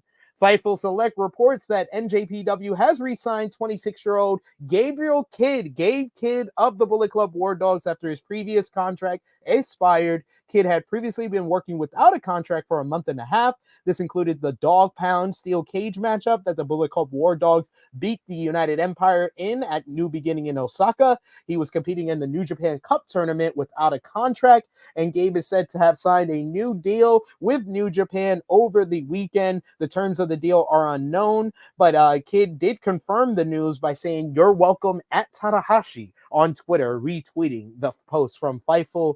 Meanwhile, another member of the Bullet Club War Dogs, Drilla Maloney, the current IWGP Junior Heavyweight Tag Team Champion, has confirmed that he has re-signed with New Japan Pro Wrestling. It was reported in January that Maloney's contract with the company had expired. Maloney posted in his Instagram stories that he had re-signed, and Maloney shared a picture of a story of Tobey Maguire's Spider-Man 3 suit being up for auction for $5,500, and he said, and I quote, "You won't know how much money I re-signed for, but there may be signs."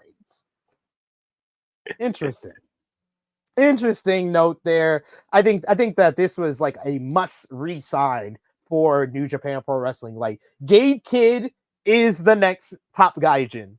Like, I have no question after the past year and his work with the Bullet Club War Dogs, he gets the hard-hitting, strong style type of style in the ring. He's just so different on the mic, and his character work with I'm a madman and all the stuff he does with the Bullet Club War Dogs. He's the future top gaijin in New Japan. Yeah, he's been doing some great stuff. Good re-signings. They definitely needed this for all the people they've been losing. Really needed this. In regards to the New Japan Cup, I loved the pick that they had. That they had to win. Yeah. Besides that, I mean, yeah. They definitely made the right choice with no, they did. Suji winning. I'm saying, like, it made me nervous because, like, all the House of Torture bullshit, I was just like, oh man, it was like, it was a relief. But I think they went with the right choice. They went with the right choice. Now it's a matter of, are they going to pull the trigger on the next show? Like, is it going to happen? Is the big win going to happen? We don't know. I don't know if he necessarily needs to win the cup. I mean, win the title, because I feel like Naito just got his run really got started, and he's like the last remaining top guy that's a certified top guy for this company, that I think that he needs to hold the title longer. Now, if the plan is for him to beat Suji and then drop the title to Moxley the week after, then yes, Suji should be the one to beat Naito. But if the plan is for Naito to beat Suji, then beat Moxley, and then drop the title to Zack Sabre Jr., I think that's a better plan. Oh yeah, I could see that. Yeah, you actually have a point there. Yeah, it's just more so because of like the timing of it. But I mean, hopefully they're doing things, man, because New Japan has been in a rough spot. But it was some positive outcomes within the show. So I mean, I'll give them credit when it's due. But they need something, man. They need. It's been rough. It's been rough. I've been ranting a lot about New Japan as of. It's funny. Somebody did ask me, and I was just like, "No, it's not Brock Lesnar rough," but I was like, "It's been rough." Julia, it was in the news this past week as she made it official. She is leaving Stardom. She has confirmed the reports in a social media post that she will be leaving Stardom at the end of the month and is expected to join Rossy Ogawa's new promotion. She wrote, and I quote, "Finally, it is officially released. I'm sorry for getting ahead of myself and confusing everyone. My remaining time in Stardom is almost over, but pro wrestler Julia is still going on, so stay tuned." But that is not the big news. The mass exodus continues this week, Josh, as a number of additional stars are reportedly set to leave Stardom as well at the end of the month. Tokyo Sports reports that former World of Stardom champion Yatami Hayashita, who just lost to Micah in the main event of their last show, is set to leave the promotion. Former Wonder of Stardom champion Mirai is also set to leave, as well as Maya Sakurai and Yusuzuki, who is one of their young stars, who they really thought was going to be one of their future aces. She is also set to leave the promotion at the end of March. The four will join Julia as stars departing the company, and the outlet reports that the five are expected to join the new promotion from Stardom founder Ogawa. Ogawa's contract with Stardom was terminated in early February, as we've noted here, with Bushiroad saying they had found that Ogawa was poaching Stardom talent and staff, and kind of proved their point. This report kind of proved Stardom's point. Yeah, I think it's making it more clear, because I think this was one of the questions I had before when I was just like, is the poaching thing real? Because usually they don't use those terms out openly. And now it just feels like, yeah, that was the case. Losing five wrestlers to any, that's pretty big, especially for a place like Stardom. That is that's like the Radicals leaving WCW. Yeah, that's pretty significant. That's especially one of them. One of them was expected to be like their next, like, be one of their big stars, and then now she's gone. So it's like, and Hayashita's won every single title in the promotions. He's only 25. She's one of the best. She's one of the best they have. So they lost. I'm 10 years older than her, and she's won more titles than me. They lost two of their top girls in Julia and Yutami Hayashita. Yeah, so that's why it's like, I mean, Julia was expected though, so it's like that's not a surprise. And now it's like, I don't know, where her thing is confusing because it was like, oh, WWE bound. Oh no, I'm gonna join. I'm join Rossi, and then now it's like, oh no, I'm gonna stay with Rossi a little bit, and then I'm gonna go to WWE. Make up your fucking mind. Where are you gonna go? Just make up your mind. Don't waste our time. No, just saying, like, you know what I mean? Like, come on. I feel you. TNA Impact is our final show that we missed this past week. They had in the main event Jordan Grace beating Tasha Steelz in a really good main event to retain the TNA Knockouts World Championship. Moose and Nick Nemeth had a face-off ahead of their TNA World Title matchup at Rebellion. The Time Splitters picked up a win over the Grizzled Young Veterans in another splendid tag team bout. Yeah, and you also had what I thought was the match of the night: Jake Something beating Jason Hodge, Alan Angels, Chris Bay, and Kevin Knight, as well as debuting Leon Slater in a super fun 6-way matchup billed as the Rebellion Referendum to become the #1 contender for Mustafa Ali's X Division Championship. And Mustafa Ali was none too pleased to see Jake Something get the win, as he questioned if he's even a part of the X Division because of his size. That was great.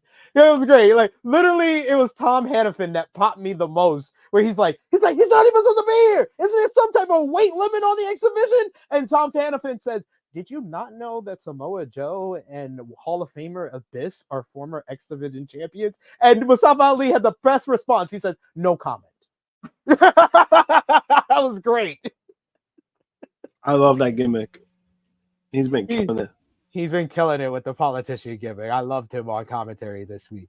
A spoiler had a spoiler for last night's Impact taping in Philadelphia, as two former WWE stars showed up in this GCW's own Deathmatch King and Queen. Matt Cardona and Stephanie DeLander are back in Impact Wrestling. They made their return during the taping, where DeLander was helped by Matt Cardona to pick up the victory, as this will be the first time the Deathmatch King and Queen will be associated on TNA television. PW Insider reports that, according to sources, DeLander will be receiving a push heading out of Rebellion. So, very interesting. I like the move. Steph DeLander and Matt Cardona, they're proven on the independent scene, especially with GCW, but I was kind of surprised to see them back in Impact. Same, just because Matt's schedule has been more busy than ever, so I didn't really expect him to be back. The pairing has been great. It's been way better than I expected it to be. So for them to have it on TV, I think, on their tapings, and it's going to be on TV regardless. It's a good move.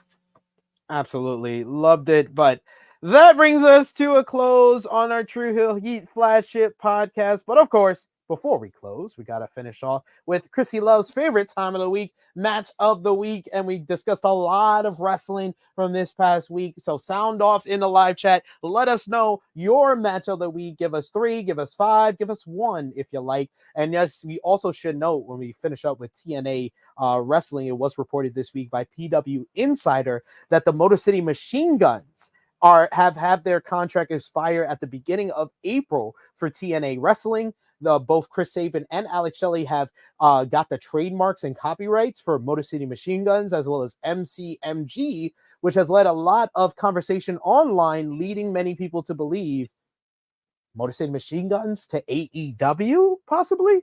What do you think? I think it should be the move, because the last time Chris Sabin had any association with WWE, he made him a coach. So I don't see that to be a possibility. I think AEW would be a good move. Adds to their tag division. It's going to make them even stronger, in my opinion. So I think that'll be a good move. Absolutely. Give me Motor City Machine Gun versus the Bucks for the rest of my life. I don't care. And finally, Motor City Machine Guns versus FTR, because that's a shame we have not seen that yet.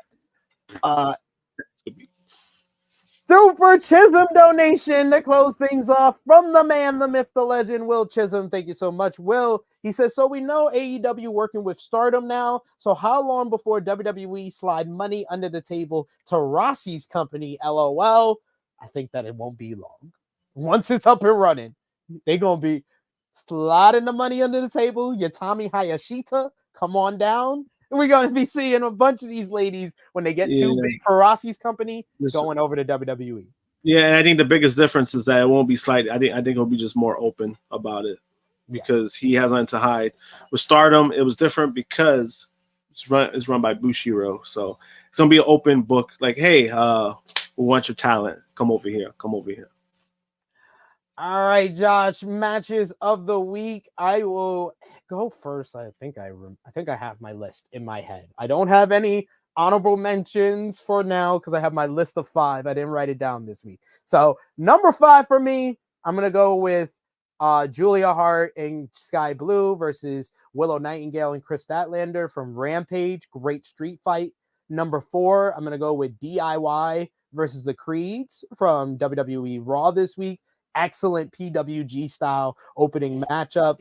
Number 3 for me this week, Adam Copeland versus Christian Cage from AEW Dynamite in Toronto. Great I Quit matchup. Excellent finish to their rivalry in AEW. Number 2 for me this week. This was hard between 1 and 2 and 3. Honestly, Copeland and Christian could have been number 1. Number 2, Yota Tsuji versus Hiroki Goto in the finals of the New Japan Cup tournament. Just strong style, fighting spirit, hard-hitting action. Go out of your way to see that one. But number 1 for me this week, Bryan Danielson, Kazuchika Shibata, Collision. Shibata is back! The old Shibata is back. Josh. I'm trying to go with a top 5. So number 5, I'm gonna go with that opening match on TNA because I actually got to see TNA. I've been doing the watch longs for that. So I'll go with that for number 5. Number 4, I'll go with the main event for Rampage, the women's tag match. That was crazy because like it kind of started off slow and then all of a sudden it just got violent very quick. So I love shit like that. Number 3, I'm trying to think. I'm gonna go with the New Japan Cup Finals. I got to see that at work. I thought that was a really good match. Number 2, I'm gonna go with Copeland versus Christian Cage, and then number 1, I'm gonna go with Danielson versus Shibata. We're on the same page with most of that. We have 4 of the 5 matching here. Sound off in the live chat. Let us know your matches of the week. If you can't sound off in the live chat, let us know in the comments down below because we love to interact with all of you. And this was a long Tru Heel Heat flagship podcast. So sound off in the live chat and let us know what you thought about all of it. But Josh, thank you so much for joining me for this one here. Want to give you the floor. Let everybody know where they can follow you on social media and when they'll see you again. You can follow me at JMPunk321, Twitter and Instagram. I'll be on Wednesday for Elite Heat. I'll be on for AEW Dynamite watch long. I'll be on for that. And you can follow me on the Twitter machine at Tru Heel SP3. You can follow the gang, Facebook, Twitter, Instagram, TikTok at Tru Heel Heat. Patreon.com/Tru Heel Heat. $3 a month gets you exclusive content, the Tru Heel Heat Prediction Championship, plus much, much more. You can get merchandise foryourwear.com, ProWrestlingTees.com. Go over to our secondary channel, Tru Heel Heat Sports and Entertainment, where right now you can check out our Power Characters tier list for seasons 1 through 6, as well as Power Book 2 Ghost. We also did an X-Men, everything you need to know before X-Men 97 that premiered this week. And we also got a big review, a live review tomorrow on Tru Heel Heat Sports and Entertainment. Myself, Wendy will be there, as well as Ness, to discuss the first 2 episodes of Marvel Studios X-Men 97, available right now on Disney+. So watch it and then watch us live review the show tomorrow. And check out the content we got on the wrestling channel, like AE Ramble from this past week, New Japan Cup Finals review with myself and Sanal from yesterday. And thank you so much to Josh. Thank you so much to Top Guy JJ, our producer, Baby Seth, and all of you for your support. Remember to drop the thumbs up Share this video with all your wrestling fans. And until next Saturday, for Josh, it is me, your Tru Heel Phenom SP3. This has been Tru Heel Heat 269. Still getting punked over. We are signing off until next time.